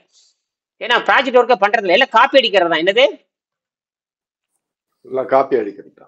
ஏஐ நீயே கண்டுபிடிச்ச? ஐஐடி கண்டுபிடிச்சது. ஐஐடி நீயா ஏஐ கண்டுபிடிச்ச? நீ ஏஐன்னு கத்த போட்டீங்களா? இந்தியாவில ஏஐ கண்டுபிடிச்சிங்களான்னு கேட்கறேன். என்ன கதை பேசுறீங்க? செராமிக் கண்டுபிடிச்சது யாரையே செராமிக் கண்டுபிடிச்சாங்க? எல்லாம் ஜெர்மனிக்காரன் கண்டுபிடிச்சது செராமிக்ஸ். அதை வச்சுட்டு கதை விட்டுட்டு இருக்கிறீங்க. செராமிக்ஸ் கண்டுபிடிச்சதே தமிழர்கள் தான் ஃபர்ஸ்ட். செராமிக் வந்து ஒரு சிலிக்கான எப்படி மெல்ட் பண்றதுன்னு கண்டுபிடிச்சவங்க தமிழர்கள் தான். சிலிக்கான மெல்ட் பண்ணணும். சிலிக்கான ஃபர்ஸ்ட் செராமிக் எடுத்துட்டீங்களா? சிலிக்கான் தான். சிலிக்கான மெல்ட் பண்ணணும். 1100 டிகிரியில நீங்க களிமண்ணை எடுத்து நீங்க ஹீட் பண்ணீங்கன்னா அந்த உழுக்கிற சிலிக்கான் இறுகி என்ன தெரியுமா, ஹைஃபுட் ஸ்டேலம் மாதிரி மாறிடும். அதாவது ஸ்ட்ரென்தன் பண்ணுவாங்க. 1000 டிகிரில ஸ்ட்ரென்தன் பண்ண கண்டுபிடிச்சவங்க தமிழனுங்க. நினைச்சு கூட பார்க்க முடியாது. ஏன்னா தமிழுக்கு அவ்வளவு. ஏன்னா இந்த ஆர்ஜியல் இந்த பெல்ட்ல அந்த இதுக்கு என்ன தெரியுமா தான், வெப்பமும் இல்லாமல் குளிர்ச்சியும் இல்லாமல் நடுநிலை பெற்ற பூமி தான் தமிழ் பூமி. ஆகையால இங்க இவ்வளவு அறிவு வேலை செஞ்சிருக்கு. இது இவ்வளவு கண்டுபிடிக்கிறது காரணமே வெப்பமும் கிடையாது, குளிர்ச்சியும் இல்லாம நடுநிலை 32 டிகிரி மெயின்டைன் ஆகிறத இவர் எல்லாமே கண்டுபிடிச்சான். மற்றபடிக்கு அறிவாளிகள் இங்கதான் அறிவாளிகள். நீங்க ஆப்பிரிக்கால ஒருத்தன் பிறந்திருக்கலாம், எங்கேயோ பிறந்திருக்கலாம், எங்க இருந்து வந்திருக்கலாம். அறிவாளிகள் யாருங்கிறத கேள்வி. இப்ப அதுக்கு நான் திரும்ப இருப்போம்.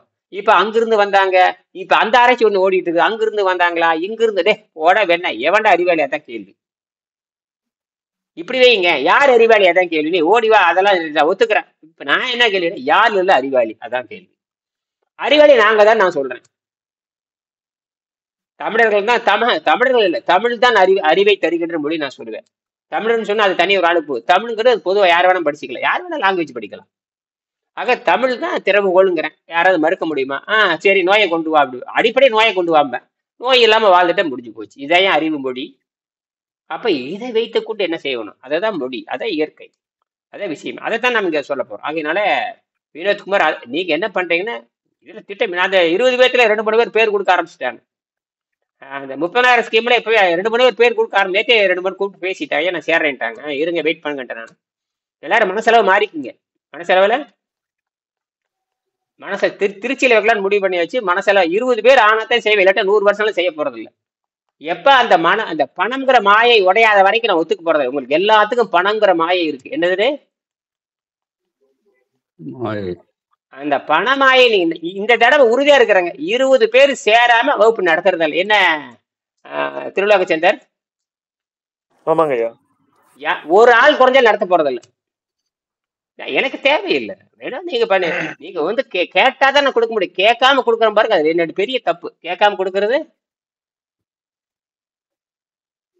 யாருக்கு பணமாயை, அது மாயை. ஏங்க ஆரோக்கியத்தை விட வேற என்ன இருக்கணும் உங்களுக்கு? ஆரோக்கியத்தை விட என்ன இருக்குது பாரு. அவர் பணமாயை உடைச்சிட்டாரு. யாரு முதல் அவர் உடைச்சிட்டாரு. பிஜி வந்து டக்குன்னு வாங்கி கொடுத்துட்டாரு. அதான் பணமாயை உடைஞ்சு போச்சு அவருக்கு. என்னது அவரு அந்த மாயை, அது 1 ரூபா தானம் கொடுத்தாலும் அது மாயை.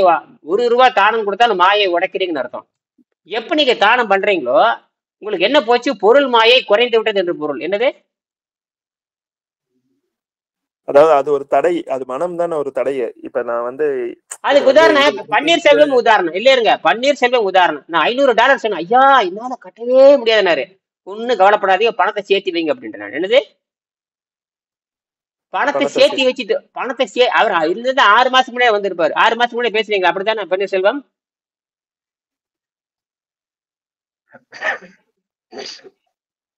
அப்படிதான் பேசுறேன்.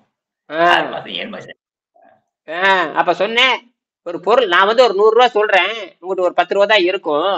அப்ப நீங்க அந்த 100 ரூபா பொருள் உங்களுக்கு தேவை, அப்ப கையில 10 ரூபா தான் இருக்கும். அப்ப 90 ரூபாய் நீங்க சேமிக்கணும்னு நான் சொல்லிட்டேன். நான் வந்து அவசரப்படுறது கிடையாது. உங்க நான் வந்து உடனே அறுத்து நான் குணமாக்கலாம் முடியாது. எங்கிட்ட மருந்து மாத்திரை கிடையாது. நான் பிசினஸ் மேன் கிடையாது. இது ஒரு கல்வி முறை. நான் $500 வச்சிருக்கிறேன். நீங்க என்ன பண்றீங்கன்னா பணத்தை சேர்த்திட்டு வாங்க. இப்ப சேர்த்தி எடுத்தா வந்திருக்காரு. சேர்த்தி தனக்கு இருக்கிற பென்ஷனை வந்து பென்ஷனை சேமிச்சிருக்காரு. எதை சேமிச்சிருக்காரு? உங்க சம்பளம் இல்ல, அவரு சாதாரண முதியோர்கள் கொடுக்குற அந்த உதவித்தொகை. நீங்களாம் சம்பளக்காரெல்லாம் இருப்பீங்க, சம்பாதிக்கிறா இருப்பீங்க. அது நீங்க வந்து ஒரு 50,000 கொடுக்கறது 1 லட்சம் பிரச்சனை இல்லை. ஆனால் தனக்கு கொடுக்க வெறும் 500 வெள்ளியை வைத்துக் கொண்டு அதை சேமிச்சு 1300 வெள்ளி அனுப்பிச்சிருக்காரு. 25,000 கொடுத்துருக்காரு. கொடுத்து நீங்க எல்லாத்துக்கும் இலவசமா கொடுங்க சொன்னாரு. அதை அப்படிதான் பண்ணிட்டு இருக்கேன்னு நான் சொன்னேன். அதை இலவசமா தான் பண்ணிட்டு இருக்கேன். இப்ப காலையில 4 மணிக்கு எந்திரிச்சு இலவசமா வகுப்பு நடத்தியாச்சு. இப்ப இலவசமா வகுப்பு நடத்த வேண்டியது தானே. இப்ப என்ன இதுக்கு மேல எனக்கு என்ன தேவை? இப்ப ஆதரவு இப்ப இன்னைக்கு கேட்கறக்கு ஆள் வேணும் இல்லையா? அதான் விஷயமே. சரி, இன்னைக்கு சப்ஜெக்ட் பேசலாம், அது வேற. நாம வந்து என்னன்னா இப்ப அவர்கள் பண்ணணும். வினோத்குமார் நீங்க சொல்லி முடியுங்க. வினோத்குமார்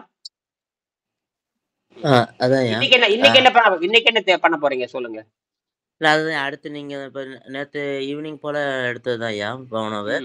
அதுக்கடுத்து இப்ப வரைக்கும் தண்ணீர் மட்டும் தான் பண்ணிட்டு இருக்கேன். அடுத்து உங்ககிட்ட தான் கேட்கணும். இப்ப நான் அடுத்து என்ன கண்டினியூ பண்ணணும்ட்டு. உங்களுக்கு இப்ப எடை குறைஞ்சிருக்குமே மாதிரி, இந்த 3 நாள் எடை குறைஞ்சிருக்குமே, இந்த 2 நாள்ல. ஆமையா, அது ரொம்ப முக்கியம். அந்த எடை குறைகிறது முக்கியம், புரியுதா? மலம் வந்து தினம் போகணும் அவசியம் இல்லை. 2 நாள் 3 நாள் பார்த்தீங்கன்னா உணவு நாம வந்து என்ன பார்த்தீங்கன்னா ரத்தத்தை சுத்தம் பண்ணுறது நம்ம கவனம் செலுத்தணும். தண்ணீரே மருந்தா இருந்துறதோ அது கவனம் செலுத்தணும். தண்ணீரே மருந்தா இருந்தாலும் அது மூலிகை சாறு. இப்ப இதெல்லாம் மூலிகை சாறு தான். மற்றெல்லாம் பானம் அதெல்லாம் வந்து மூலிகை சாறு தான். அதை வந்து நம்ம வச்சுக்கலாம். அது அவசரத்துக்கு வச்சுக்கலாம், புரியுதா? அது வச்சுட்டாவே உங்க உடல் கரெக்ட் ஆயிரும். ஏன்னா அது வந்து பார்த்தீங்கன்னா அதுல ஆன்டிபாடி ஃபுட்டுன்னு பேரு. அதாவது நீங்க வந்து தண்ணியில எலுமிச்சை பழம் கலந்து குடிச்சாலும் சரிதான். ஆனா தண்ணீர் தான் தூய்மைங்குன்னு புரிஞ்சுக்கணும். தண்ணீர் தான் தூய்மை செய்யணும். ஏன் அப்படின்னா இந்த தண்ணியை வைத்து குணமாக்குறது பொழுதுதான் அந்த உடம்பு தனக்கு தானே டாக்டரா மாறுது. அதாவது எலுமிச்சாறு 98 விழுக்காடு தூய்மையானது, தண்ணீர் 100 விழுக்காடு தூய்மையானது. தான் விஷயமே. நீங்க கீரை சாப்பிட்டாலும் அது 98 விழுக்காடு. கீரையெல்லாம் உணவே கிடையாது. கீரை, காய்கறி, பழம் உணவே கிடையாது. அதெல்லாம் வந்து கிளீனிங் மெட்டீரியல். அவ்வளவுதான். ஒன்றும் பயப்பட தேவையில்லை. நீ கார்போஹைட்ரேட், ஃபேட், புரோட்டீன் வந்து மனுஷனை சாகடிக்கிறது. கார்போஹைட்ரேட், ஃபேட், புரோட்டீன் ஹெல்த்துக்கு சம்பந்தம் யாரும் நிரூபிக்கல. என்ன விஷயம் கேட்டீங்கன்னா வெள்ளைக்காரனே சொன்னது வெள்ளைக்காரன் நிரூபிக்கணும். வெள்ளைக்காரன் சொன்னதே வெள்ளைக்காரன் நிரூபிக்கணும். கார்போஹைட்ரேட் சாப்பிட்டா புற்றுநோய் நல்லாக நிரூபிக்கணும். கார்போஹைட்ரேட் சாப்பிட்டா புற்றுநோய் சரியாக நிரூபிக்கணும். அப்புறம் வந்து ஃபேட் சாப்பிட்டா புற்றுநோய் நல்லாக நிரூபிக்கணும். புரோட்டீன் சாப்பிட்டா புற்றுநோய் நல்லாக நிரூபிக்கணும். என்னது நிரூபிக்கணும்? ஏன் நிரூபிக்கல இது வரைக்கும்? அமெரிக்கால புற்றுநோய் இல்லாத எவன் இருக்கிறா? எல்லாத்துக்கும் புரோட்டீன். எங்க தனி புரோட்டீன் உலகத்துல கிடையாதுங்க. தனி புரோட்டீன் ஒண்ணு கிடையாது. என்னது தனி புரோட்டீன்ங்கிறது கிடையாது. தனி ஃபேட்னு ஒண்ணு கிடையாது. தனி கார்போஹைட்ரேட் கிடையாது. எல்லாம் மிக்ஸ் ஆயிட்டாரு. எல்லாம் OCHN வரும். OCHN இந்த 4 சேர்ந்ததுதான். ஓனா ஆக்சிஜன், சினா கார்பன், ஹெச்னா ஹைட்ரஜன், என்னன்னா நைட்ரஜன். இந்த ரேஷியோல இது போக நிறைய சப்ளிமெண்ட்ரி இது மேஜர் இது. ஆனால் இதெல்லாம் சேர்ந்துச்சுன்னு வச்சுங்க ஆசிட்டா மாறிடும் உடம்பு. அங்கதான் மாட்டிக்கிட்டானுங்க. இப்ப நாம என்ன பண்றோம், இந்த கார்பனை உருவிடுறோம். சாப்பிட்ற கார்பன் உருவிட்டு அது செகண்டரி. இப்ப நம்ம சாப்பிட்ற எல்லாமே செகண்டரி கார்பன். நம்ம சாப்பிட்றது எல்லாமே எல்லாம் மனசுல வச்சுக்க. நம்ம இன்னைக்கு சக்கரை சாப்பிட்டாலும் சரியே, எலுமிச்சை மலை சாப்பிட்டாலும் சரியே, தேன் சாப்பிட்டாலும், அதுக்கு பேர் பிரைமரி கார்பன் கிடையாது, இதுக்கு பேர் செகண்டரி கார்பன் பேரு. Secondary carbon it is not a dangerous. Secondary carbon டேஞ்சரே கிடையாது. பிரைமரி கார்பன் தான் டேஞ்சர். அதுல மாட்டிக்கிட்டானுங்க. பிரைமரி கார்பன் சாலிட மாவு சாப்பிடுறது. என்னது மாவு சார். நீ சுகர் வந்து செகண்டரி கார்பன். சுகர்னு சொல்றோம் இல்லையா, அதோட கண்டென்ட் ரொம்ப ரொம்ப குறையும். அது வந்து என்ன சொல்லுங்க, ஆன்டி ஆக்சிடென்ட். உண்மையாலுமே நேச்சுரல் சுகர் வந்து ஆன்டி ஆக்சிடென்ட் ஃபுட்னு பேரு. அதாவது இந்த வயிற்றுல சுரக்கிற அந்த கொடிய விஷத்துக்கு எலக்ட்ரானை டொனேட் பண்ணக்கூடிய ஒன்று. அதாவது வயிற்றுல நம்ம பசி வருது இல்லையா, அந்த பசி வருகின்ற பொழுது அதுல எலக்ட்ரான் வந்து லாஸ் ஆகி நிற்கும். அந்த எலக்ட்ரான் வந்து லாஸ் ஆகிருக்கும். அந்த பசியில் இருக்கிற ஜூஸ் இருக்கு இல்லையா, அதுல வந்து பார்த்தீங்கன்னா எலக்ட்ரான் ஆர்பிட்ல பார்த்தீங்கன்னா அன்பேர்டு எலக்ட்ரானா இருக்கும். ஒன்று வந்து ஒரு எலக்ட்ரான் லாஸ் இருக்கும். அந்த லாஸ் சரி பண்றதுக்கு நீ கொடுக்குற இந்த இயற்கை சாறு சாப்பிட்றீங்க இல்லையா, அது டொனேட் பண்ண ஆரம்பிக்கும். அயோனிக் பாண்ட் தங்கிட்ட இருக்கிற கொடுத்து அது சரி பண்ணி சாந்தப்படுத்த பார்க்கும். அதனாலதான் என்ன சொல்றேன்னா, இந்த கிரீனு வெஜிடபிள்ஸ் ஃப்ரூட்ஸ் எல்லாம் வந்து ஆன்டி ஆக்சிடென்ட் ஃபுட்னு சொல்லுவாங்க. என்ன ஆன்டி ஆக்சிடென்ட் ஃபுட்னு கேட்டீங்கன்னா, அந்த பசி வருகின்ற பொழுது நீங்க தண்ணீர் விட்டுருங்க. தண்ணீரை மறந்தாச்சு. தண்ணீரை பத்தி யாருக்கும் தெரியாது. நீங்க ஃப்ரூட்ஸ் பழங்களும் காய்கறியும் சாப்பிட்றப்ப தங்கிட்ட இருக்கிற ஒரு எலக்ட்ரானை கொடுத்து உங்களை காப்பாற்றி விடுகிறது. அதே விஷயமே. நீங்க அரிசி சோறு இட்லி சாப்பிட்டு நீங்க செத்துட்டு இருக்கிறீங்கன்னு அர்த்தம். ஏன்னா அது வந்து உங்க எலக்ட்ரானை திருடிட்டே இருக்கும். எந்த எலக்ட்ரான் தெரியுமா, உடம்புல இருக்கிற எலக்ட்ரானை திருட ஆரம்பிக்கும். அங்க மாட்டிக்கிட்டீங்க எல்லாருமே. இதுதான் அவன் சொல்றான். நீ பசி வருகின்ற பொழுது நீங்க ஆக்சிடேஷன் நடக்குது. எப்படி ஆகுது, நீங்க பசி வருகின்ற பொழுது நீங்கள் ஆகாரம் திங்கிறீங்க. என்ன இட்லியே தோசையே போண்டா பஜ்ஜி திங்கிறப்ப என்ன கேட்டீங்கன்னா உங்க உடம்புல சிதைந்து கொண்டு இருக்கிறது. ஏன்னா உங்களை சதையில் இருக்கிற எலக்ட்ரானை திருடி கொள்கிறதுங்கிறான். ஏன்னா அதுக்கு வந்து ஒரு எலக்ட்ரான் லாஸா இருக்கு, நெகட்டிவா வேற இருக்கு, நெகட்டிவ் ஃபோர்ஸ் இருக்குது, ஒரு எலக்ட்ரான் லாஸா இருக்குது. அப்ப என்ன பண்ணுதுன்னா பக்கத்தால் இருக்கிற மாலிகுல் இருக்கிற எலக்ட்ரான் இது திருட ஆரம்பிக்குது. அங்க 8 இருக்குது, இங்க 7 இருக்குது. 7 நெகட்டிவா இருக்குது. இந்த 8 கிட்ட இருந்து திருட ஆரம்பிக்குது. என்ன சொல்றான்னா, இந்த free radicals R unstable. Free radical போட்டு பாருங்க. ஃப்ரீ ரெடிக்கல், இந்த பாடி ஃப்ரீ ரெடிக்கல் போட்டு. ஃப்ரீ ரெடிக்கல் எல்லாத்துலயும் இருக்கும். பிசிக்ஸ்ல வரும், கெமிஸ்ட்ரி வரும், பயாலஜில வரும். ஃப்ரீ ரெடிக்கல் விடுபட்ட எலக்ட்ரானுங்க, வேற ஒன்றும் இல்லை. அந்த ஆர்பிட்ல ஒன்னு எலக்ட்ரான் விடுபட்டுருக்கும். அது பேர் ஃப்ரீ எலக்ட்ரான் பாங்க, லாஸ் ஆஃப் எலக்ட்ரான் சொல்லுவாங்க. இல்ல பிசிக்ஸ் படிச்சா தெரியும். இது பாடியில இருக்கு. இந்த எலக்ட்ரான் மூவ்மெண்ட் இல்லாம எல்லா எலக்ட்ரானை பத்தி பேசணும்னா, எலக்ட்ரான் நியூட்ரான் புரோட்டானை பத்தி பேசணும்னா அந்த ஆர்பிட்ல வந்து ஜோடியா இருக்கு எல்லா ஆர்பிட் மாலிகுல். எப்படி அதாவது என்ன கான்ஃபிகரேஷன், அதாவது ஒரு எலிமெண்ட் பத்தி படிச்சீங்கன்னா அந்த எலிமெண்ட்டினுடைய வடிவங்கள் என்ன, அது எவ்வளவு எலக்ட்ரான் இருக்கு, எவ்வளவு நியூட்ரான் விட்டுருங்க, புரோட்டான் எவ்வளவு இருக்கு, எலக்ட்ரான் நியூட்ரான் தான் கவுண்ட் பண்ணுவாங்க. நியூட்ரான் ஒன்றும் கிடையாது. நியூட்ரான் வந்து நியூக்ளியர், அது ஒண்ணுமே பண்ணாது. நியூக்ளியருங்க மாதிரி நியூட்ரான் நடுவுல அதுக்கு இதுக்கு சேராம இருக்கும்.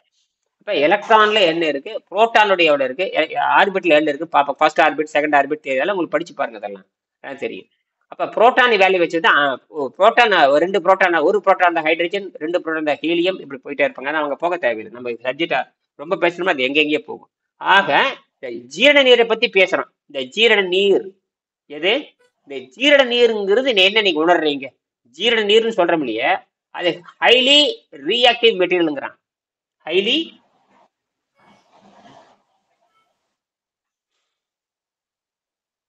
ரியாக்டிவ் மெட்டீரியல் என்னங்க, ஹைலி ரேடியாக்டிவ் சொல்லலாம். ஹைலி ரியாக்டிவ், ரேடியாக்டிவ்ங்கிறது ஒரு மாதிரி அர்த்தம் இருக்கு. ஹைலி ரியாக்டிவ் மெட்டீரியல்னா கொடுமையான ரியாக்ட் பண்ணக்கூடியதுங்கிறான். சரி, கொடுமையான ரியாக்ட் பண்ணும் பொழுது என்ன பண்ணணும், நீங்க டக்குன்னு அதை அடக்கணுமே இல்லையா, அப்ப தண்ணி ஊத்தினா முடிஞ்சு போச்சு. இது யாருக்கு அவனுக்கு சொல்ல தெரியல, சித்தர்கள் கண்டுபிடிச்சிட்டாங்க. ஹைலி ரியாக்டிவ் மெட்டீரியல் பட்டோட புண்ணாகுது இல்லையா, அந்த மாதிரி அது புண்ணாகிறது இல்ல, ஒரு உணர்வு, போலி உணர்வு. அது அந்த ஆசிட் சுரந்ததுன்னா புண்ணாகம் இருக்கிறதுக்கு சளிங்கிற ஒரு லேயர் வந்துருங்க. ஏன் ஆச்சரியமான கண்டுபிடிப்பு, இயற்கை கண்டுபிடிச்சிருக்குது. பசி வந்ததுன்னா குடல் புண்ணாகாது, ஏன்னா அது வலுவலுப்பான ஒரு லேயர் வந்துடும் அந்த இடத்துல. அந்த அதுக்கு தான் மூக்கஸ்ன்னு பேரு. சளின்னு சொல்றோம், அந்த சளி தான் அங்க உண்டாயிரும். எது உண்டாயிரும், சளி உண்டாயிரும்.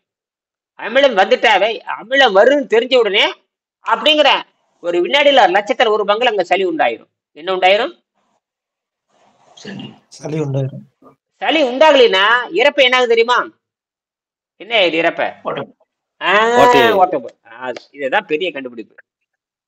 இது இயற்கை என்ன பண்ணிருக்கு பாருங்க. நீங்க ஒண்ணு வேண்டாம், நீங்க சுறா மீன் விலாங்கு மீன் பாத்திருக்கீங்களா? சுறா மீன் இந்த சுறா மீன் ஆரா மீன் பாத்தீங்களா? ஆரா மீன் விலாங்கு மீன் ஆரா மீன் ஊட்டியில நிறைய ஆரா மீன் இருக்குமே. அந்த அங்கங்க கல்லு இடுக்கல ஆரா வாக்கையா ஓடுறப்ப ஆரா மீன் பெருசு பெருசா இருக்கும். 1.5 அடி 1.5 அடி ஆரா மீன். அதுக்கு மூத்தது விலாங்கு மீன், பெருசு பெருசா இருக்கு விலாங்கு மீன். விலாங்கு மீன் அடுத்து பெருசா இருக்கு விலாங்கு மீன். இப்படி தொட்டைன்னு வச்சுக்கோங்க, மேல தொட்ட உடனே மேல சளி கட்டிடும். சளி இப்படின்னு தொடரக்குள்ள உடம்பெங்கும் சளி வந்துடும். அந்த சளி ஏன் வருது தெரியுமா? தெரியாது. தப்பிச்சு போறக்கா கண்டுபிடிச்சது. நீ புடிச்சீனா தப்பிச்சு போயிடணும், நீ புடிச்சீனா வழுக்கிட்டு போயிடணும். அதேதான், அதுக்காக இயற்கை கண்டுபிடிச்சது. எவ்வளவு ஒரு பயங்கரமான கண்டுபிடிப்பாருங்க. நீங்க விலாங்கு நான் சமீபத்தில் ஒரு வீடியோல பார்த்தேன். ஒரு 10 ஆரை மீன் ருசி பயங்கரமா. நான் ஆரை மீன் சாப்பிட்டுருக்கேன். அப்புறம் ஆரை மீன் வேட்டைக்கு போவோம். நாங்க சொல்ல ஒரு 40 வருஷத்துக்கு முன்னாடி காட்டுக்குள்ள வேட்டைக்கு போவோம். காடுல ஓடையெல்லாம் இருக்குது இல்லையா? அந்த ஓடை பள்ளம் வாய்க்கால்ல தண்ணி கட்டிடுவாங்க. தண்ணி கட்டினா ஒரு 60 நாளைக்கு தண்ணி நிறுத்திடுவாங்க. அப்ப என்ன எங்களுக்கு வேலைன்னு கேட்டீங்கன்னா, சின்ன பசங்க இருக்கிறப்ப சைக்கிள் டயர் இருக்கு இல்லையா? சைக்கிள் டயர் தீப்பந்தம் ராத்திரி 12 மணிக்கு போறது. வேட்டைக்கே ராத்திரி 12 மணிக்கு தான் போறது. அந்த சைக்கிள் டயரை வந்து தீப்பந்தம் அப்பெல்லாம் ஒன்றும் கிடையாதுல்ல. தீப்பந்தம் வச்சுட்டு கையில பெரிய பெரிய பட்டாக்கத்தி மாதிரி தகரப்பை செஞ்சுக்கிட்டு அங்கங்க மீன் எல்லாம் மேல வந்து படுத்திருக்கும். இந்த ஆரை மீன்லாம் ஓய்க்கு ஒரே அடிதான், வெட்டு 2 துண்டு. அப்பவே பொறிச்சு அப்படியே வேக வச்சு அப்படியே திம்பாரா, சாப்பிட்றதுக்கு ரொம்ப ருசியா இருக்கும். அது என்ன பண்ணுன்னு கேட்டீங்கன்னா, தொட்ட உடனே மேல வந்து மூக்கஸ் ஃபார்ம் ஆகும். ஒருத்த வினாடியில ஒரு 10 ஆரை மீன் பார்த்தேன் நான். ஒரு 10 ஆரை மீனை ஒரு பிளாஸ்டிக் டப்பால போட்டுருவான். போட்டுட்டு இப்படின்னு தொட்ட உடனே தண்ணியே ஜெல்லு மாதிரி ஆயிடுங்க. தண்ணியே ஜெல்லு மாதிரி. அந்த உடம்புல வினாடி நேரத்துல சளி உற்பத்தி பண்ணுது. எது? அந்த ஆரா மீன் உற்பத்தி பண்ணி தூக்குறான் பாருங்க, அப்படியே ஜவ்வு மாதிரி அப்படியே வருது மேல. அப்படின்னு என்ன வினாடி நேரத்துல அவ்வளவு இந்த வினாடி நேரத்துல 1 லட்சம் வோல்ட் இறங்குன்னு சொல்றான் பாருங்க. லைட் அடிக்கிறப்போ, மின்னல் அடிக்கிறப்ப 5 லட்சம் வோல்ட் 10 லட்சம் 10 லட்சம் வோல்ட் ஒரு வினாடியில் இறங்கு. அதனால தாக்கு பிடிக்காம எரிஞ்சு போகுது. அந்த வினாடி நேரத்துல சளி உற்பத்தி ஆகுது. எதுக்கு? ஆரா மீனுக்கு. மீனுக்கு வலுவழுப்பு வர்றதே சளிதான். மீன் இருக்கு இல்லையா? மீன் மொத்த உருவமே சளிதான். சளிதான் மேல வந்துகிட்டே இருக்குது. யாரும் பிடிக்க கூடாதுங்கிறதுக்காகத்தான். ஆக அந்த வலுவழுப்பு, இப்ப மீனை தொட்டா வலுவழுப்பு தான் இருக்கும். பாத்தீங்களா இல்லையா? மண்ணுல போட்டு தேப்ப புறக்கு அந்த வலுவழுப்பு எடுக்கிறதுக்கு அவ்வளவு நேரம் ஆகும். எதுக்கு? அதே மாதிரி தான், அதே சளிதான் அந்த குடல் புண்ணு ஆயிடக்கூடாதுங்கிறதுக்காக இயற்கை என்ன பண்ணுதுன்னா சளி உற்பத்தி பண்ணி இருக்குது. அப்ப நீங்க என்ன பண்றீங்க தெரியுமா? அது ரைட், புரிஞ்சுக்கிச்சு நமக்கு. நீங்க என்ன பண்றீங்கன்னா, சாப்பிட்றதே சளியை சாப்பிட ஆரம்பிச்சிடுறீங்க. எதை ஆரம்பிச்சிடுறீங்க? சாப்பிடுவதே சளி. அப்ப என்ன? ஏற்கனவே இருந்த சளி, அப்புறம் இந்த அமிலத்துக்காக அது ருசி வேற சேர்த்திக்கிறீங்க. கொஞ்சமா சளி தின்னா பரவாயில்ல, ஒரு பிஸ்கட் தின்னா பரவாயில்ல, ஒரு இட்லி தின்னா பரவாயில்ல, 15 இட்லி திங்கிறீங்க. அப்ப என்னாச்சு? எக்கச்சக்கமான சளி சேர்ந்து உங்களுக்கு போட்டு தள்ளிடுது. எக்கச்சக்கமான சளி சேர்ந்து போட்டு தள்ளுது. அதுதான் அருணால் எழுதுவாரு, rice is the mucus former டயட்னு எழுதுவாரு. Rice is one of the mucus forming diet and makes excellent paste எழுதுறாரு. Makes excellent paste. Page number 164 165 போட்டிருக்காரு.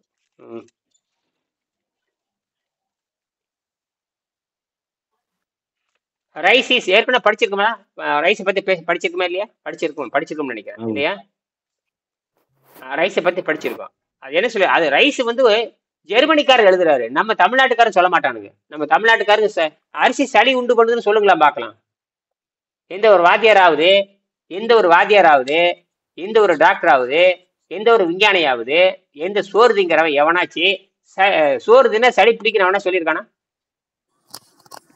அதுதாங்க அதிசயமா இருக்கு எனக்கு. ஜெர்மனிக்காரன் சொல்றானுங்க.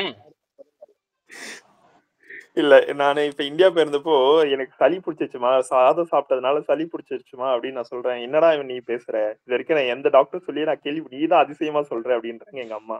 நான் சொல்றேன், நானு அங்க சிங்கப்பூர்ல நான் ரைஸ் சாப்பிட்டு 6 மாசம் ஆச்சு, எனக்கு சளியே பிடிக்கல, இங்க வந்து நான் சாப்பிட்டேன், சோறு சாப்பிட்டேன், இன்னைக்கு பாருங்க எனக்கு சளி பிடிச்சிருச்சு அப்படின்னு சிரிக்கிறாங்க அம்மா.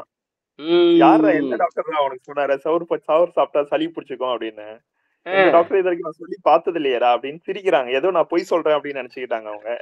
ஆதாரம் ஜெர்மனியில் இருக்குது. ஜெர்மனிக்காரன் கண்டுபிடிச்சு எழுதியிருக்கான்.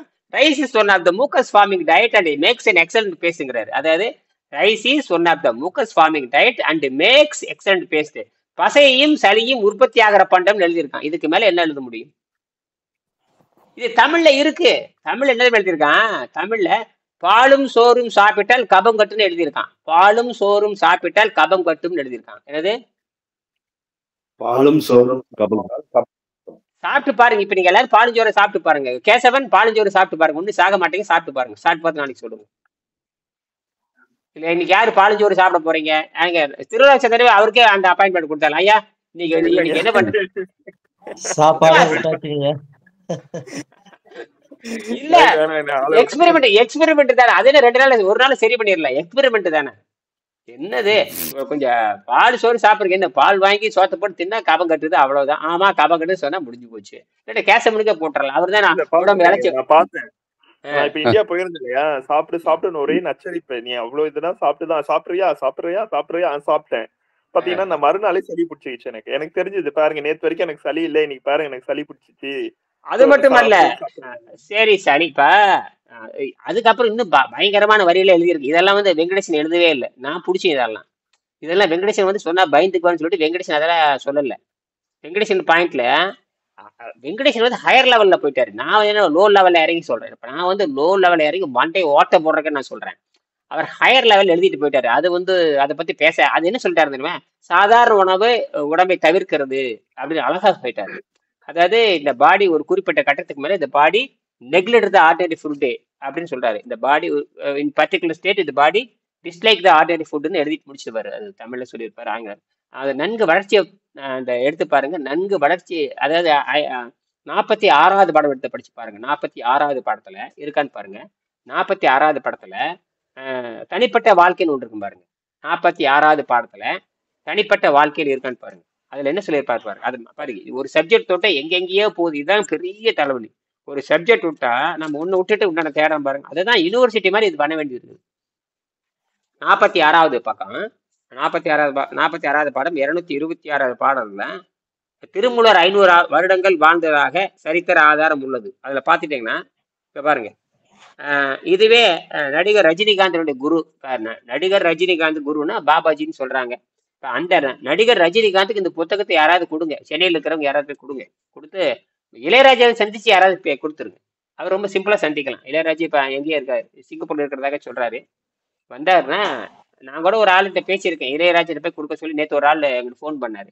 அவர் இப்பதான் ஆரம்ப கட்ட துணை டைரக்டர், என்ன சொல்ற அசிஸ்டன்ட் டைரக்டர் இப்பதான் சேர்ந்திருக்காரு. அவர் அவர் போய் இளையராஜா சந்திக்கிற சாத்தியமான சொல்லி இளையராஜா சிம்பிளா சந்திக்கலாம். போய் இந்த புத்தகத்தை கொடுத்துட்டு உடம்ப காப்பாத்திக்கன்னு சொல்லி ஒரு சித்தர் கொடுக்க சொல்லிட்டேன். ஒரு சித்தர் வந்து புத்தகத்தை அனுப்பிச்சிருக்காரு, இதை வந்து உங்களுக்கு கொடுத்து படிக்க சொன்னாரு சொல்லி கொடுங்கன்னு சொல்லியிருக்கேன். சரின்னு சொல்லியிருக்கேன். அது நடந்தா ஆச்சரியம். இல்ல நான் போய் எங்கேயே போய் இளையராஜா சந்திக்கிறதோ கமலஹாசன் இதெல்லாம் சாத்தியமே இல்லை. ஆனால் ஒண்ணு, நான் என்னுடைய இலக்கு R&Dல நிரூபிக்காத வரைக்கும் நான் தூங்கப்படுறது. ஏதோ ஒரு R&Dல பண்ணி ஆகணும். ரிசர்ச் அண்ட் டெவலப்மெண்ட்ல பண்ணா இஸ்ரோல பண்ணணும். இவனுக்கெல்லாம் பண்ண மாட்டான்னு தெரிஞ்சு போச்சு. ஒன்னா DRDOல அவனும் பண்ண மாட்டானுங்க. அவனுக்கெல்லாம் இந்த அறிவே இல்லைன்னு தெரிஞ்சு போச்சு. இப்ப வெளிநாட்டுக்காரன் நம்ப வேண்டியது. ஏன்னா ஜெர்மனிக்காரன் தான் கண்டுபிடிச்சிட்டே ஜெர்மனிக்காரன் தான். இப்ப ஜெர்மனிகளுக்கு தெரியல. ஏன்னா கால இடைவெளிங்க 250 ஆண்டு இடைவெளின்னா என்ன சாதாரணம்? 150 ஆண்டு 125 ஆண்டு இடைவெளியே ஜெர்மனிக்காரன் தெரியாத பொழுது 200 ஆண்டு 2000 ஆண்டு இடைவெளி திருவள்ளுவர் இதைத்தான் சொன்னாரு. யார் நம்புவாங்க? இவரு எனக்கு சாப்பிட்டா சளி பிடிக்குது சொன்னா அம்மாவே நம்ப மாட்டேங்குது. மகன் சொல்றாரு சாப்பிட்டா சளி பிடிக்குது, ஏன்டா பைத்தியமானு கேக்குது. இந்த அடுத்த வேலை அவனுக்கு பைத்தியமானு கேட்காது போச்சு. இதோட நிறுத்திட்டேன். எனக்கு லூசான்னு கேட்கல. அது எப்படா எந்த கூட எங்க போறாங்க பாருங்க. எந்த டாக்டர் இது வரைக்கும் சொல்லவே இல்லை. அந்த கேள்வி எங்க போகுது பாருங்க. இந்த டாக்டரும் சொல்லாதே நீ சொல்லுகிறாயன்னா அப்ப பையன் சொல்றது மாதிரி நம்பிக்கை இல்லை பாருங்களேன். பெத்த பையன் சொல்றேன். இப்ப வரைக்கும் நம்பல அவங்க. அப்படி கிடையாது. இப்ப சொன்னா கூட வந்து இவன் ஏதோ வளரலாம் அப்படின்னு தான் அவங்க சொல்றாங்க. சோறு சாப்பிட்டா சளி பிடிக்கும்னு சொல்ற முதல் ஆளு நீதான் அப்படின்றாங்க. நம்மளே கேசவன் திருத்துன்னு முடிக்கிறாரு. இப்ப கேசவன் இன்ஜினியர் தான். என்னன்னா அவர் என்னன்னா உடம்பு இழைச்சி, அவருக்கு என்ன பயம்னா உடம்பு இழைச்சிருமாங்கிற பயம். அது எவனோ மண்டையில ஆப்பிடிச்சு விட்டு போயிட்டான். அப்படி பாத்தீங்கன்னா எவனோ மண்டையில ஆப்பிடிச்சு விட்டான். இழைச்சி போயிடும். என்ன இழைச்சிதான் கிடைக்கிறீங்க? சக்கரை நோயில் வந்து இழைச்சி தானே கிடைக்கிறீங்க. அசிடிட்டி வந்தா உடம்பு இழைச்சிடும் இல்லையே. நாம வந்து பயிற்சியில் உடம்பு இழைக்கிறது என்பது. இப்ப நீங்கெல்லாம் வந்து இவருக்கு பாருங்க, அந்த 29 கிலோ வந்து 30 கிலோவா மாறணும், 32 கிலோவா மாறணும், 40 கிலோவா மாறணும். அதுதான் இந்த மருத்துவத்தோட அடையாளமே. அவர் நேத்து தான் தற்செயல அவர் எடையே பாக்குறாரு. அது 15 வருஷத்துக்கு அப்புறம் சொந்த எடை எப்ப பாக்குறீங்க? 15 வருஷம் கழிச்சு சொந்த எடையை நேத்தான் பாக்குறாரு அவரு. பார்த்தேன்னு பயந்து போயிட்டாரு. ஐயா அவரு என்னைக்கெல்லாம் 3 வேளை சாப்பிடுறோமோ அந்த காலையில எந்திரிக்கும் போது பயங்கர சளியும் தும்மலும் வருதுங்க. அதுதான் அதை நீங்க என்ன தெரியுமா சொல்லணும்? வீட்டுக்காரிட்ட சொல்லணும், இல்ல வீட்டுக்காரிட்ட சொல்லணும், அந்த அம்மாட சொல்லணும். ஏத்துக்கவே மாட்டாங்க. லூசுரா அப்படின்ட்டுருவாங்க. உங்களையும் சேர்த்து முட்டாள் பண்ணிடுவாங்க. புரியுதுங்களா? ஆனா எங்க வீட்டுக்காரே ஒண்ணும் வேலை நடக்காது. எங்க வீட்டுக்காரே ஆமா இனியன் சொல்றத கரெக்ட் ஏன்னா அவங்களுக்கு தெரியுமில்ல, பாத்துட்டாங்களா அவங்க. அப்ப நீங்க யாரு கையில விஷம் வாங்கி நான் சொன்னேன், அம்மா நீ அன்புக்காக கொடுக்கல, நீ கொள்றதுக்கு நீ கொடுக்குற. அதுல என் வீட்டுக்காரி வந்து சொல்றதே இல்லை. நீ அன்புக்காக கொடுக்குறதே நீ கொலை சேரக்கு நீ கொடுக்குற. உங்ககிட்ட இருந்து நான் வாங்கினேன்னா சீக்கிரம் செத்து போயிடும் நேரடியா சொல்லிட்டேன். அதுல இருந்து அதை பேசுறதே இல்லை. 25 வருஷம் ஆக நீ எனக்கு ஒரு கொலைகாரினே பேசுன. நீ ஒரு கொலைகாரி. நீ புள்ள பக்கம் வந்ததோட நிறுத்திக்கொண்ட. நீ புள்ள பக்கம் வந்தா 2 பெத்தாச்சு, அதோட நிறுத்திக்கோ. மற்றபடிக்கு இந்த அன்பை காட்டுறதா நிறுத்து. அன்பை வந்து காட்டு, ஆனால் உணவில் காட்டி விடாது.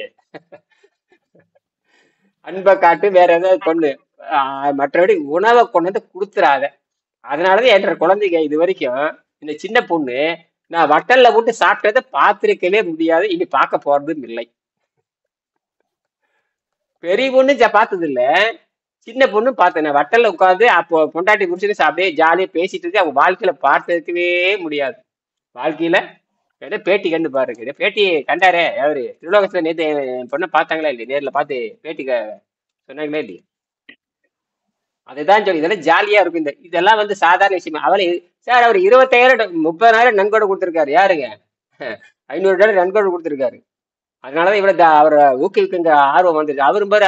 அவரு கிட்டத்தட்ட 500 வெள்ளிக்கு அவர் போயிட்டாரு. அப்ப யாரு தியாகம் பண்றாங்களோ அவங்களுக்கு தாங்க கிடைக்கும். தியாகமே பண்ணாத அவங்களுக்கு என்ன கிடைக்கவே கிடைக்காது. நான் கவலைப்படவே மாட்டேன். ஏன் இவ்வளவு பண்றாங்க? இவங்க தியாகம் பண்றாங்க, கொடுக்குறேன். இதுக்கு மேல பாருங்க, அவர் ஒருத்தர் கண்டு பாருங்க, அவரு ஊட்டிக்காரரு, அவரு கவனிச்சுட்டே தான் இருக்காரு. அவருக்கு என்ன எப்ப தியாகம் பண்றாருன்னு தெரியாது. ஆனா எல்லாத்துக்கும் புரியுது. நம்ம உணவையா நீங்க தியாகம் பண்ணாட்டும் பரவாயில்ல, உங்க உணவு பழக்கத்தை நீங்க விட்டா போதுமானது. எனக்கு ஒண்ணு நீங்க கொடுத்து காப்பாற்ற தேவையில்லை. உங்க இது எனக்கு தேவையில்லை. புரியுதுங்களா? எனக்கு தேவை இந்த கல்வியை வந்து உலகமுகம் கொண்டுட்டு போறதுதான். அதனால வந்து எனக்கு தேவையை நான் சம்பாதிச்சுக்கவே எனக்கு தெரியும். இதெல்லாம் உங்களை மண்டையில போட்டு தட்டி உங்க மாயை உடைக்காத வரைக்கும் உங்களையும் உடைப்பேன், எல்லாத்தையும் உடைப்பேன். புரியுதுங்களா? உடைச்சுதான் ஆகணும். ஏன்னா ஒரு உண்மையை உடைச்சு பேசாத வரைக்கும் நான் வந்து தூய்மையானவனா மாற முடியாது. அதான் விஷயம். சரி, இதை மட்டும் முடிச்சுக்கலாம். ஆக இதை மட்டும் இன்னொரு ஏத்திக்கிங்க. என்ன சொல்றேன்னா, rice is one of the முகஸ்வாமிக் diet and makes an excellent paste. I firmly through my experience. I firmlyனா உறுதியாக. I firmly through my experience with a serious case of sickness. The serious case of sickness என்னங்க? serious case of sickness.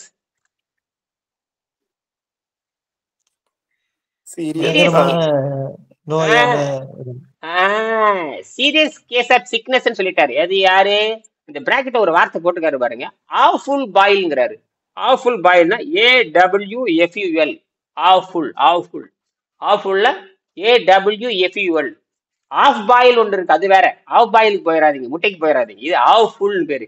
AWFUL, awful boil. அப்படின்னா கொடுமையாக தீந்து போனான்னு அர்த்தம்.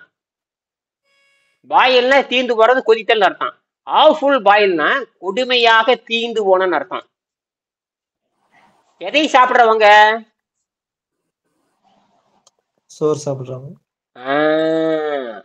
சொல்லிட்டு சொல்றாரு, ஆஃபுல் பாயில் பிரிவிலண்ட் அமாங்குன்னு என்ன? எங்கும் பரவி இருக்கிற. அமாங்குன்னு என்னங்க? சூழ்ந்து இருக்கிற. அப்படிதான் அமாங்கு சூழ்ந்து தானே, எங்கும் பரவி இருக்கிற. பிரிவிலண்ட் அமாங்கு எங்கும் பரவி இருக்கிற. Prevalent among one sided rice eater. One sided rice ஈட்டர்னு என்னங்க? ஒன் சைடட் ரைஸ் ஈட்டர்னு என்ன? ரைஸ் மட்டும் சாப்பிடுறவங்க. அடிக்கிறாரு ஒரு பாயிண்ட். வழக்கறிஞர் குடிச்சிட்டாரு. அரிசி வட்டுவே திங்கிறவன். அப்படிதான். அரிசி சாப்பிட விடன்னு சொல்லவே இல்லை. அரிசி நான் பீடி குடிக்கிறேன். இப்ப நான் பாருங்க, நல்லா கவனிங்க. நான் பீடி குடிக்கிறேன், குடிச்சிட்டே கீழே போட்டுறேன். அப்புறம் ஒரு 10 நாளைக்கு நான் குடிக்கிறதே இல்லை. 10 நாளைக்கு குடிக்கிறது இல்ல. திடீர்னு ஒரு நாளைக்கு நினப்பு வருது, அப்போ ஒரு சிகரெட் பத்த வைக்கிறேன், குடிச்சிடுறேன், மறுபடியும் 1 மாசம் கழிச்சு சாப்பிட்றேன், அது ஒன்றும் பிரச்சனை இல்லைன்ட்டார். அது ஒண்ணு பிரச்சனை இல்லை. பிரச்சனை இல்ல. சும்மா சிகரெட்டே குடிச்சிட்டு இருந்து என்ன ஆகும்? நோயெல்லாம் போயிடும். அதைத்தான் சொல்றாரு அவர். சொல்லிட்டு என்ன சொல்றாரு, ஒன் சைடட் ரைஸ் ஈட்டர் சொல்லி போட்டு நீ அரிசி மட்டுமே தின்னுட்டு இருந்தீங்கன்னா, அரிசி திங்க கூடாதுன்னு சொல்லவே இல்லை, அரிசி மட்டுமே தின்னுட்டு இருந்தா என்ன பண்றது தெரியுமா? ரைஸ் இஸ் இந்த ரைஸ் இஸ் என்ன சொல்ற, rice is the foundation cause of லெப்ரசிங்கிறாரு. குஷ்டரோகத்தில் கூட வந்து விடுமுட்டாரு. எங்க ஒண்ணு விடு, இப்படி சொல்லி பாருங்க, வீட்டுல எல்லாத்துக்கும் அடி கிடைக்கும். நீங்க அரிசியே தின்னுட்டு இருந்தா என்ன வந்து, அதுதான் சக்கரை நோய் வந்துருச்சு எல்லாத்துக்கும். என்ன வந்துருச்சு? என்ன வந்துருச்சு எல்லாத்துக்கும்? சக்கரை நோய் வந்து என்ன ஆகும்? சக்கரை நோய் வந்துச்சு, ஒருத்தர் சக்கரை நோய் முத்து போச்சு என்ன ஆகும் சொல்லுங்க பார்க்கலாம். குஷ்டரோகம் வந்து என்ன ஆகும்? குஷ்டரோகம் வந்து, குஷ்டரோகி பாத்திருக்கீங்களா?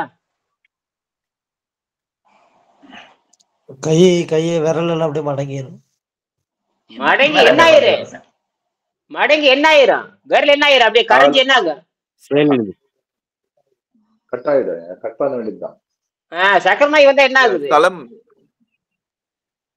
கை கால் எல்லாம் ஒருத்தருக்கு ஒரு மாதிரி ரியாக்ட் ஆகி கை கால் எல்லாம் எடுக்க வேண்டியது இருக்கும். அதுலயும் சுகர். அதுதான் புரிஞ்சிருச்சா? அப்ப குஷ்டம் என்பது மூத்த குடி, சர்க்கரை என்பது இளைய குடி. அது மூத்த பொண்டாட்டி, இது இளைய பொண்டாட்டி. நான் சொல்றது புரியுதா? புரியுதுங்க. குஷ்டரோகம் வந்து அது மூச்சுனா அது ஆரம்ப சேரு சுகரே.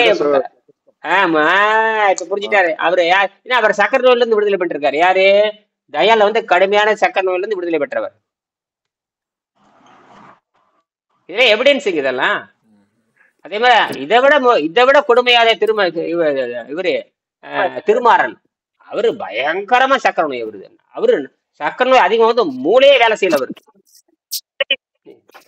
இப்ப புரிஞ்சு போச்சா? முடிச்சுக்கிறேன். அது மட்டும் சொல்றாரு, யாரு வந்து அரிசியிலே தொடர்ந்தவங்களுக்கு தொற்று நோய் இருந்துட்டே இருக்கு, அவங்களை குணப்படுத்தவே முடியாதுட்டார். என்ன சொல்றாருன்னா, என்ன சொல்றாருன்னு கேட்டீங்கன்னா, காஸ் ஆஃப் இங்க rice is the one-sided rice eater. That rice is the foundational case of leprosy. Leprosy, the terrible pestilence-ங்கிறாரு. இந்த leprosy கொடுத்து போட்டு terrible pestilence தெரியுமா? இந்த terrible pestilence-னா பயங்கரமான தொற்று நோயை பரப்பக்கூடியவராக இருப்பார்கள் அர்த்தம். அது terrible pestilence. பெஸ்டிலன்ஸ்னாவே பயங்கரமான தொற்று நோய் இருக்கக்கூடியவராக மாறி விடுவார். எந்த நோய்? தொற்று நோய் இருப்பிடமாக மாறி விடுவார். யாரு? தொற்று நோய். நீங்க தொற்று நோய் பரவுன்னு சொல்றீங்க இல்லையா? ரைஸை மட்டும் சாப்பிட்டே இருந்தா அவங்க நிரந்தரமாக தொற்று நோயாளியாக மாறி விடுவார்கள். நிரந்தரமாக தொற்று நோயாளியாக மாறி விடுவார்கள். உள்ளுக்குள்ளேயே மாறி. நீங்க என்ன நினைக்கிறீங்க? வெளியிருந்து வருது. உள்ளேயே போயிடுச்சு. உள்ளே கெட்டு போய். நான் சொல்லல இதெல்லாம். இந்த புத்தகத்தை பத்தி இதுல எங்கேயுமே, வெங்கடேசன் புத்தகத்துல எங்கேயுமே இல்லை. அவர் அழகா சொல்லிட்டாரு, சாதாரண உணவு ரத்தத்தை கெடுக்குன்னு போயிட்டாரு. அது இவ்வளவு தூரம் நான் இதை படிச்சு பார்க்கணும். இது ஒரிஜினல். இந்த புத்தகம் வந்து அமெரிக்கால நான் வாங்கினது. வெங்கடேசன் படிக்கிற அத்தனை புத்தகம் நான் வச்சிருக்கேன். வெங்கடேசன் என்னென்ன ரெஃபர் பண்ணிருக்காரோ அத்தனை புத்தகம் நான் வாங்கினேன். நான் என் ஆராய்ச்சிக்காக வாங்கினேன். என்னடா படிக்குது உண்மை புத்தகம் இது மூல புத்தகம். இதை படிச்சாவே இதை பண்ணாவே நீங்க பெரிய நோப்பு பிடிச்சி வாங்கிடலாம். ஆனா இதுல இருக்கிற என்னென்ன ரகசியம் கூடுதல் என்னன்னு பார்க்கும்போதுதான் அப்புறம் அந்த உணவை பத்தி படிக்கிறப்ப என்ன தலைப்பு போட்டுக்க தெரியுங்களா? நாகரிகத்தை அழிக்கக்கூடிய 9 உணவுன்னு எழுதியிருக்காரு. அது தலைப்பே பயமா இருக்கு. பாருங்க தலைப்பே என்ன எழுதியிருக்காருன்னா, டெஸ்ட்ரக்டிவ் டயட் ஆஃப் சிவிலைசேஷன். டெஸ்ட்ரக்டிவ்னு அழிந்து போதல் அர்த்தம். ஆஃப் சிவிலைசேஷன், நாகரிகத்தை அழிக்கக்கூடிய உணவு. என்னது? உணவு. அப்படியே எழுதியிருக்காரு. வழக்கறிஞர் பார்க்கட்டும். destructive diet of civilization and the mucusless diet the natural food of man. இத தலைப்பு சொல்லிட்டு 9 வகையான உணவு போட்டிருக்காரு. 9 வகையான உணவுல பாத்தீங்கன்னா 4 வகை வந்து அசைவம், 5 வந்து சைவம். மொத்தம் 9 உணவு தான் இருக்கு. உலகத்துல இருக்கிற எல்லா உணவையும் 9ஆ பிரிச்சுட்டாரு. உலகத்துல இருக்கிற மொத்த உணவையும் 9ஆ பிரிச்சுட்டாரு. அத்தனையும் மரணத்துக்கு காரணம்ட்டார். அத்தனையும் மரணத்துக்கு காரணம்ட்டார். இதுல எது வரல தெரியுமா? கீரை இல்ல, காய் இல்ல, கனி இல்ல. அங்க வந்துருச்சு. அந்த 9 வகை உணவுல எது இல்ல? கீரை, காய், பனி. இந்த 3 மட்டும் இல்லை அப்படின்னு அதுதான் தெய்வ உணவுன்னு அர்த்தம். மற்றதுல சாகடிக்கிற உணவுன்னு சொல்லிட்டாரு. என்ன சொல்லியிருக்காரு தெரியுங்களா? சொல்லி முடிச்சுக்கிறேன். மீட்டு, எக்கு, மில்க், ஃபேட்டு. 4 மீட்டு, எக்கு, ஃபேட்டு. எழுதிக்கங்க. அடுத்தது லெகும்ஸ், சைவத்துல லெகும்ஸ். அப்புறம் வந்து பொட்டேட்டோஸ். பொட்டேட்டோ பாருங்க, ஊட்டிக்கார உட்காந்துருக்காரு பாருங்க, அவருக்கு தான் சொல்றேன். பொட்டேட்டோஸ். அதுக்கப்புறம் ரைஸ், தமிழ்நாட்டுக்காரங்க ரைஸ். அப்புறம் நட்ஸ், செரல்ஸ். செரல்ஸ்னா சிறுதானியம். செரல்ஸ்னா சிறுதானியங்கள், பருப்பு வகைகள், கிழங்கு வகைகள், அரிசி வகைகள், எண்ணெய் வித்துக்கள். அத்தனை டேஞ்சர்னு எழுதிட்டாரு. இதுதான் உலகத்துல உற்பத்தி ஆகுது. இதுதான் உலகத்துல. ஐயா அப்ப உருளைக்கிழங்கும் சாப்பிடக்கூடாதா? உருளைக்கிழங்கும் சாப்பிடக்கூடாதா? ஆமா, சாப்பிடக்கூடாது. ஆமா, சாப்பிடக்கூடாதுன்னு சொல்ல மாட்டேன். அரிசி மாதிரி கெடுதல் பண்ணாது. அரிசி மாதிரி கெடுதல் பண்ணாது. நானே வேக வைத்த காய்கறிகள்ல உருளைக்கிழங்கு வராதா? அது போட்டுக்கலாம், சாப்பிடறதுக்கு போட்டுக்கலாம். அப்புறம் அது நம்ம நிறுத்தத்தானே போறாதியே. நானே உருளைக்கிழங்கு கூட சாப்பிட சொல்றேன்னு. அந்த கிழங்கு தான் மத்த காயெல்லாம் உள்ள போகுதுங்கய்யா. ருசிக்காக. நீங்க என்ன நம்ம பயிற்சியிலே இருக்கு. நம்ம பயிற்சியிலே வந்து உருளைக்கிழங்கு அடிச்சு உள்ள போட்டு காய்கறி போட்டு கலக்கி விட்டுருவோம், இந்த ருசி கொடுக்கறதுக்காக. அது ஒண்ணும் பெருசால ஒண்ணும் பண்ணாது. அவரே எழுதிட்டாரு. உருளைக்கிழங்கு பத்தி பெருசால ஒண்ணு பாதிப்பு இல்லைன்னு எழுதிட்டு இருக்காரு. அது எழுதியிருக்காரு. உருளைக்கிழங்கு வந்து தனிப்பட்ட எழுதியிருக்காரு. இருந்தாலும் பெருசா ஒண்ணு மாசம் என்ன சொல்லியிருக்காரு. பொட்டேட்டோ மட்டும் படிக்கிறேன் பாருங்க. பொட்டேட்டோ சொல்ற little bitter than flour product. அதாவது மாவுச்சத்துக்கு இது பரவாயில்லன்னு எழுதிட்டாரு. என்னது? மாவுச்சத்துக்கு little bitter. Little better little better than flour product. Flour ப்ராடக்ட்னா FLOUR. ஃப்ளவர் மாவு. இந்த மாவு பொருளுக்கு பரவாயில்லைட்டார். மாவு பொருளுக்கு பரவாயில்ல எழுதியிருக்காரு அப்படியே. Little better than flour product because they contained more mineral salt. அப்படி என்னமோ சொல்லியிருக்காரு. சால்ட்டு அப்படி பெருக்குன்னு போட்டாரு. Nor do they make a good sticky paste. பெருசால ஸ்டிக்கி பேஸ்ட் வந்து அது உற்பத்தி பண்றது பெருசா. அதாவது அரிசிக்கு மோசம் இல்ல, அரிசி பண்ற மாதிரி இது பண்றது இல்ல. நம்ம சொல்றோம் இல்ல, தண்ணி குடி இல்லாட்டி எலுமிச்சார குடி. தண்ணி சாப்பிட்டீங்கன்னா ஏழை, எலுமிச்சார சாப்பிட்ட பணக்காரன். நீங்க என்ன முடிவு பண்ணி அவர் அழகா சொல்லிட்டாரு. ரொம்ப நல்லா இருக்குங்க. தண்ணி நீங்க RO வாட்டர் மட்டும் குடிச்சு பாருங்க. இப்ப RO வாட்டர் தானே குடிச்சிட்டு இருக்க. இவங்க RO வாட்டர் தான் வச்சிருக்காங்க. எல்லா பக்கம் ரூம்லயே வச்சிருக்காங்க. 1.5 நாளைக்கு இந்த நெல்லிக்காய் சாறு குடிச்சேன். வாயில ஒரு மாதிரி ஆயிடுச்சு எனக்கு. வாயில ஒரு மாதிரி ஆயிடுச்சு. என்னாச்சு? வலுவலுன்னு ஆயிடுச்சா? வலுவலுன்னு ஆயிருக்குமே. ஒரு மாதிரி ஸ்மெல்லு வருதான்னு தெரியல. ஒரு மாதிரி ட்ரை ஆகுது. இந்த உதடெல்லாம் வெடிக்க ஆரம்பிச்சு. ஆமா, இழுக்குது. புடிச்சு அப்படியே சுத்தப்படுத்து, அப்படியே ட்ரை பண்ணுது. மூக்கஸ் பூரா இழுக்குது. சளியை பூரா வலுவலு பூரா இழுக்குது. அது இழுத்து என்ன பண்ணுவோம்னா வெளிக்கு தள்ளும். அந்த உள்ள இருக்கிற சளியை பூரா. அதனாலதான் அதிகமான நெல்லிக்கனி வந்து யாரு கொடுத்தாங்கன்னு கேட்டா அவையார் கொடுத்தாப்புல. அதிகமான எனக்கு வேண்டாம், நீ புலவர், நீங்களா நீண்ட காலத்துக்கு இருக்கணும், அரசன் வேண்டாம்னு சொல்லிட்டு புலவர் கொடுக்குறாப்புல. நீ அறிவாளி. அதாவது என்ன சொல்றாருன்னா, நான் முட்டாளு, நான் வாழ்றதை விட அறிவாளிகள் வாழ வேண்டும் என்பதற்காகவே நெல்லிக்காய் நம்ம அதிகமான வந்து நெல்லிக்காயை வந்து அதிகமான கொடுத்துட்டு அந்த அவையார் கொடுத்தாப்புல. அவையார் வாங்கிட்டாப்புல. அப்ப என்ன அர்த்தம்னா, முட்டாளிகள் பயன்படாது, அறிவாளிகள் நான் நெல்லிக்காய் பயன்படுத்தான்னு அர்த்தம். என்னது?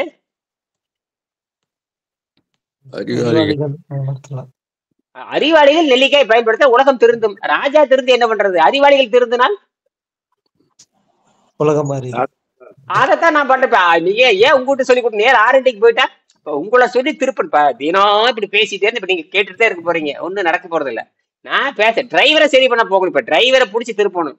நீங்க 60 பேர் லெப்ட்ல உட்காரு ரைட்ல உட்காரு சொல்றதை விட ஒரு ஆளை திருப்பினா மொத்தம் 60 பேரும் திருப்ப வரலாம். அந்த மாதிரி தான் ஒரு மாஸ்டர் திருப்பணும். யாரு ஐயா சொன்னது வண்டியை திரும்பிடும். சொல்லுங்க. நீங்க சொன்னது ஒரு பாயிண்ட் டப்புன்னு கிடைக்குது. அதாவது அறிவாளிகள் உணவு இது நெல்லிக்கனி, முட்டாள்கள் உணவு முட்டை. முட்டாள் உணவு முட்டை. அப்படி வச்சுக்கலாம். அப்படி வருது மண்டையில.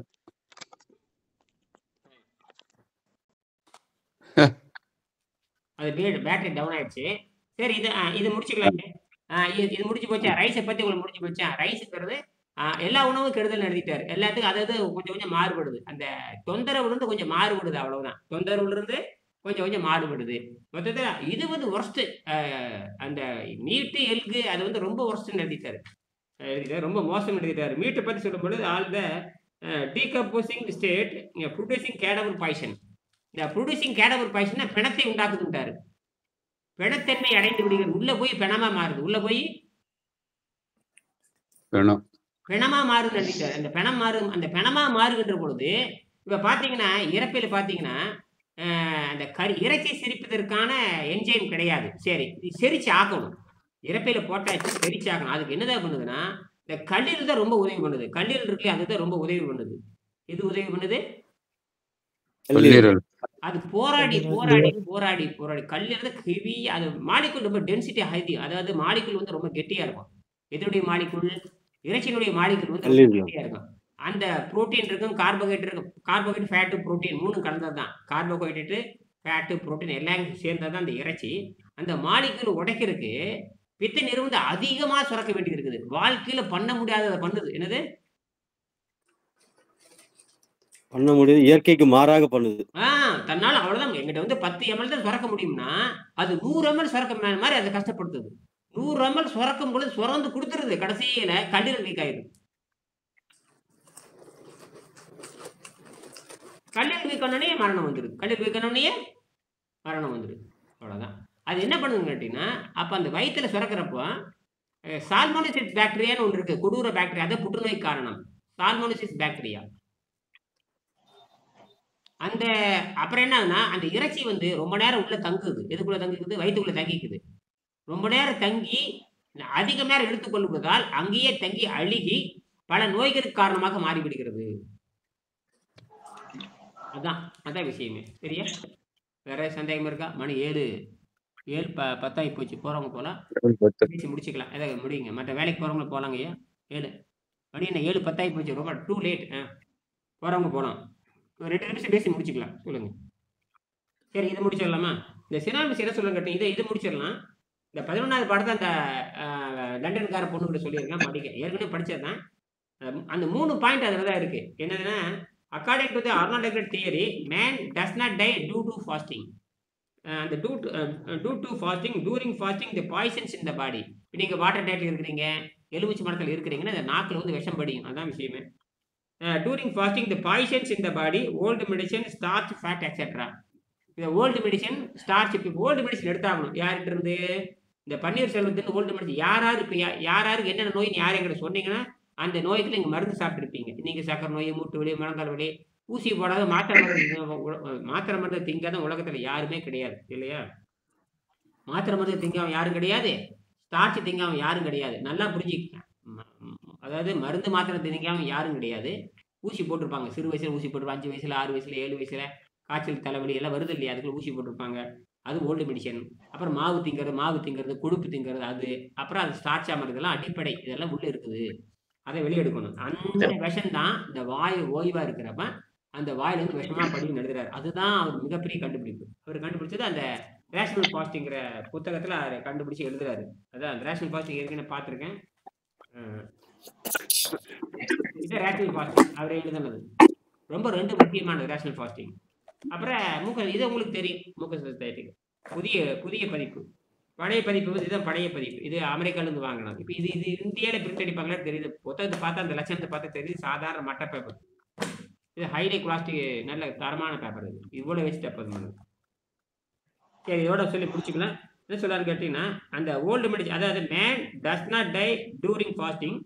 டூரிங் ஃபாஸ்டிங், அந்த ஃபாஸ்டிங் இருக்கும் பொழுது during fasting the poisons in the body, old medicine, starch, fat, etcetera get deposited in the alimentary canal and this poison slowly builds up and kill him. இந்த பட்டினி இருந்த நேத்து கூட விவாதம் பண்ணிட்டு இருந்தான் 10 மணிக்கு அவர் வந்திருந்தார். யாரு அது? யாரோ ஒருத்தர் வந்திருந்தார் இல்லையா? திருவுலகச்சந்தர். ஆமாங்கய்யா. ஆமா, அவர் தான் கேட்டாரு. அவர் வந்து புதுசா அவர் பார்த்துட்டே இருந்திருக்காரு. அரைகுறையே பண்ணி தோல்விதான், அரைகுறையா பண்றது தோல்வி. இப்ப பசியெல்லாம் கேள்வி கேட்டாரு. அப்ப நான் சொன்னேன், எனக்கு இந்த பட்டினி இருந்தா செத்து போக மாட்டானு. அதுல எப்படி அதான் சொல்றாரு, பட்டினி இருந்த 1 நாள் 2 நாள் 3 நாள் பட்டினியால் மனிதன் சாகிறது இல்ல. பட்டினி கிடக்கும் பொழுது ஏற்கனவே சாப்பிட்டீங்க பாருங்க, அந்த விஷம் வந்து மலத்தின் வழியாக வெளியே போறது இல்ல, மலத்தின் வழியாகவும் சிறுநீர் வழியாகவும் வெளியே போறது இல்ல. அதனால நம்ம என்ன பண்றோம்னா, முதல்ல சிறுநீரை நல்லா பிரிச்சு விடுறோம். என்ன பண்றோம்? சிறுநீர் நல்லா பிரிக்கிறதுக்கு என்ன பண்றோம்? சுத்தமான தண்ணீர் அருந்துறோம். சுத்தமான தண்ணி 1 லிட்டர் 1.25 லிட்டர் நம்ம அருந்துறப்போ, அது இடைவிட்டு கொஞ்சம் கொஞ்சம் அருந்துறப்ப, இதே வந்து 1.25 லிட்டர் ஒரு நாள் கொண்டுட்டு போகும்போது என்ன கேட்டீங்கன்னா, அது சுத்தமாகவே கழுவி சிறுநீர்ல மஞ்சளா அதுலயே நீங்க 2-3 நாள் செஞ்சாவே நீங்க கிட்டத்தட்ட 50 கிலோமீட்டர் நீங்க முன்னேறிட்டீங்கன்னு அர்த்தம். அப்ப அந்த விஷமெல்லாம் போயிடுது. அதிகபட்சமா சதையில இருக்கிற விஷம் தான் போறதுக்கு நாள் ஆகுமே தவிர, ரத்தத்தில் இருக்கிற விஷத்தை உடனடியே வெளியேற்றிடலாம். நல்லா சொல்லுங்க, ரத்தத்தில் இருக்கிற விஷத்தை உடனே அதுலதான் நீங்க வெற்றி அடைகிறீங்க. இந்த சதையில இருக்கிற ஒவ்வொரு சதையில இருக்கிற அணுவில் இருக்கிற அந்த விஷத்தை எடுக்கிறதுக்கு தான் 6 மாசம் தேவைப்படுது. புரியுதா? கரெக்ட் ஐயா. நிறைவு செஞ்சுக்கலாம். இந்த 2 3 அப்ப நாளைக்கு படிக்கலாம். மணி நேரமாச்சு. யாரும் இருக்கும் உட்காரலாம், மற்றவங்களா போகலாம். யாருக்கு நேரம் இருந்தா 2 நிமிஷம் பேசலாம். என்ன வேற வேலைக்கு போறவங்கள போலாம், கட் பண்ணிட்டு போயிடலாம். எல்லாரும் சந்தேகம் கேட்கலாம். யார்கிட்ட? பன்னீர்செல்வத்தை பேசலாம். அவர் மணி 8:30 9 மணிக்கு போயிட்டு அவர் உட்காந்து சும்மா உட்காந்துருக்காரு. வேலை இருக்கா பன்னீர்செல்வத்துக்கு? கேள்வி இருக்கியா? சொல்லுங்க, ஏதோ கேள்வி இருக்கா? நீங்க அந்த நாடி நரம்பு எல்லாம் கழிவு கொண்டு போய் வச்சிருங்க. என்னோட கழிவு விளையாடு நாடி நரம்பு இருக்குதாயா? நாடி நரம்பு எல்லாமே சரியாயி சிறுநீர் அந்த விஷம் வந்து சிறுநீர் மூலமாகவும் மலத்தின் மூலமாகவும் வெளியேறிடும். அப்ப அந்த மூச்சு விடுற காத்தின் மூலமாகவும் வெளியாகும். ஆமா, அதுல இருக்கிற கழிவெல்லாம் இருக்கு இல்லையா, அது வந்து நீங்க வயிற்றுக்கு ஓய்வு கொடுக்க எல்லா கழிவும் வந்துடும். வயிற்றுக்கு ஓய்வு கொடுக்க ரத்தத்துல வந்து சேரும். ரத்தத்திலையும் உணவு வந்து சேரும். எங்கெங்க மறைஞ்சிருக்கோ அந்த மறைக்கப்பட்டது பூரா ரத்தத்துக்கு வந்து உணவு பாதைக்கு வந்து ரத்தத்துக்கு வந்துடும், உணவு பாதைக்கு வரும். அப்ப ரத்தத்தையும் தூய்மை செய்யணும், உணவு பாதையும் தூய்மை செய்யணும். 2 முக்கியம். ரத்தத்தையும் தூய்மை செய்யணும். ரத்தம் போகாத இடம் கிடையாது.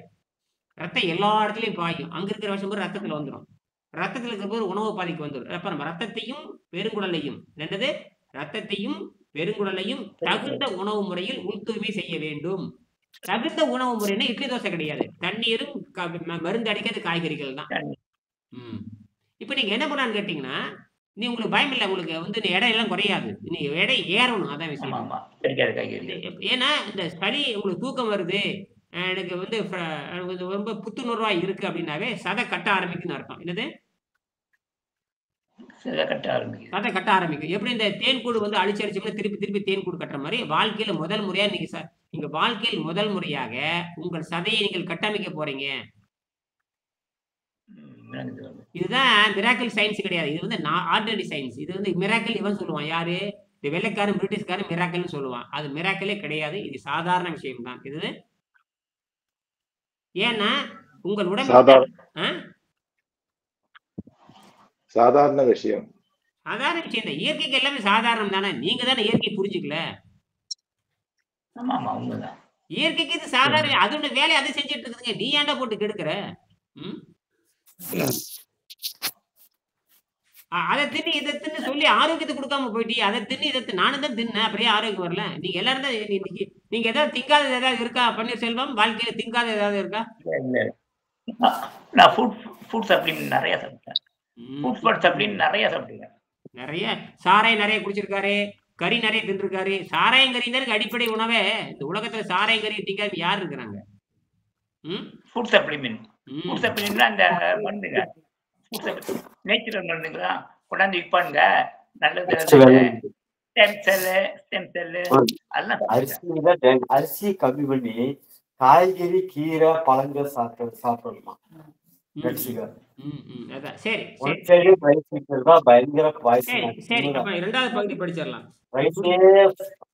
தொட்டு சாப்பிடணும் இல்லையா? அரிசி சாப்பிட தொடர்பான இந்த தோசை, சோறு, ஆப்பம், பணியாரம் எல்லாம் ரைஸ் தொடர்ந்து வர்றதுதான் இப்ப நம்ம அச்சமா நாட்டில 96 வயசு வரைக்கும் அரிசி தான் சாப்பிட்டா போடுறாங்க மாமா அச்சமா மாமா.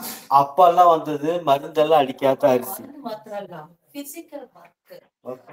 எந்த சோறும் உண்டாலும் அவர் துணி அடிச்சு திரும்பி இன்னைக்கு என்னன்னு கேட்டீங்கன்னா அவங்க கரெக்டா தான் சொல்றாங்க. அதை நல்லா புரிஞ்சுக்கணும். அதாவது நல்லா புரிஞ்சுக்கணும் என்னன்னா அதுவும் வேணும். அவங்க என்ன ஆயிருப்பான்னு கேட்டீங்கன்னா அரிசியே நமக்கு ராகி கோதுமை இந்த மாதிரி கவுனி இதெல்லாம் கவுனி அரிசி தான். அந்த இல்ல நல்லா கரெக்ட் தான் அவங்க சொல்றது கரெக்ட் தான். என்ன புரிஞ்சுக்கலன்னு கேட்டீங்கன்னா உணவை சாப்பிட்டால் என்ன செய்யணுங்கிறதான விளக்கம் வந்து தமிழ்ல இருக்கு, யாரும் சொல்லி தரல. உணவு சாப்பிட்டால் ஒரு உணவு சாப்பிட்டா அது பக்க விளைவு என்னது கேள்வியே கேட்கறது இல்லைங்க. நான் ஒண்ணு சாப்பிட்றேன்னு வச்சுக்கங்க, கேள்வி கேட்குறீங்களா? இது சாப்பிட்டா என்ன ஆகுன்னு கேட்குறீங்களா? கேட்கவே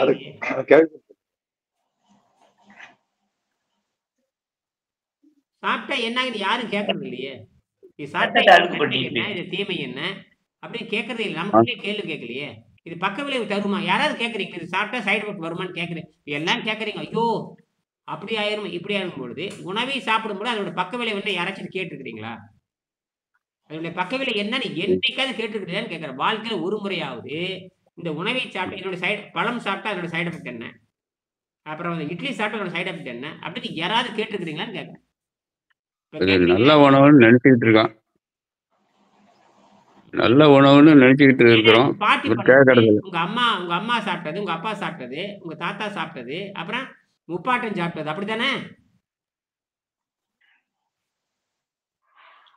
அப்படி சாப்பிட்டதுனால உங்களுக்கு என்ன ஆயிடுச்சு? ஓ இது நல்லது நீங்க நினைச்சிட்டீங்க. அதுதான் இப்ப அவங்க விவாதம் பண்றாங்க. ஆக உணவு என்பது அனைத்தும் கெடுத உணவு என்பது ரத்தத்தை கெடுத்து அது மரணத்தை உறுதி செய்யும். சரியா? அதாவது நோய் மரணத்தை சமாதி பத்தி நான் சொல்ல. நோய் மரணம் மரணத்துல 2 இருக்கு, மரணத்துல 3 இருக்கு. சுருக்கமா சொல்லக்கா வெங்கடேசன் 3 பிரிச்சிருப்பாரு.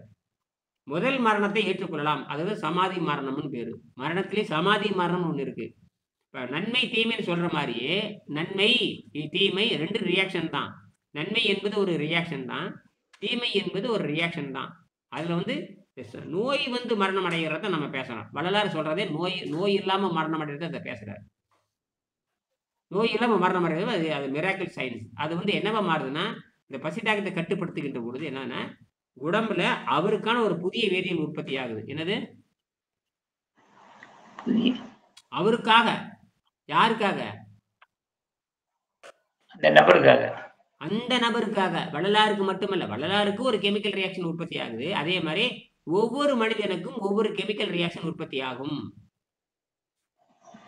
ஆனா ஒண்ணு, முதல்ல நோயை குணமாக்கிடும். அதெல்லாம் பண்ணிடலாம். முதல்ல பேசிக் இயற்கை கொடுத்த தண்டனை, இயற்கை தண்டனை கொடுக்குது. அந்த தண்டனையிலிருந்து மீளுவதற்கு பகுத்தறிவு கொடுத்துருக்குது. அதிலிருந்து பகுத்தறிவு புரிந்து கொண்டு இயற்கை சக்தியில் வாழுகின்ற பொழுது அந்த 5ஆம் அறிவுல பண்ண தப்பை வந்து இயற்கைன்னு திருப்பி வாங்கிட்டு புதிய கெமிக்கல் ரியாக்ஷன் கொடுக்குது, புதிய வேதிவினை உண்டாக்குது. புதிய வேதிவினை. என்ன சொல்றீங்க திருலோகச்சந்தர்? புரியுதுங்கய்யா, புரியுது. புதிய கட்டமைப்பு நீங்க இதை பண்ணீங்கன்னா உங்களுக்கான எப்படி ஒரு பயோமெட்ரிக் எல்லாத்துக்கும் தனித்தனியா இருக்கிற மாதிரி உங்களுக்கான, ஆனா மூலம் இங்கிருந்து தான் போகும். நீங்க எதை பேசணும் விலக்கி பேச முடியும். ஆனா உங்களுக்கான ஒரு புது அனுபவம், உங்களுக்கான ஒரு புதிய வேதிய மாதிரி கிடையாது. எல்லாம் இதுல இருந்து போகும். உங்களுக்கு கொஞ்சம் சூப்பர் பவரா இருக்கும், அவ்வளவுதான். எனக்கு கொஞ்சம் கம்மியா இருக்கும், உங்களுக்கு கூடுதலா இருக்கும், அப்படிதான் இருக்கும். ஆனா ஒண்ணு அடிப்படை இதுதான். ஆனா படிச்ச மாதிரி ஏபிசி படிக்கிற மாதிரி ஆனா அவன் படிக்கிற மாதிரி இதுல இருந்து தான் போயாகணும். உங்களுக்கு அடிப்படையாக 5ஆம் அறிவில் ஏற்பட்ட பிரச்சனை தீர்ந்து போகும். 6ஆம் அறிவு பகுத்தறிவு பயன்படுத்துறீங்க. 7ஆம் அறிவு அண்ட வழியோடு தொடர்பு வைத்துக்கொண்டு சக்தி எடுத்து வாழ்கின்ற பொழுது அனுபவங்கள் வெவ்வேறு மாதிரி இருக்குமே தவிர வேற ஒண்ணுதான்.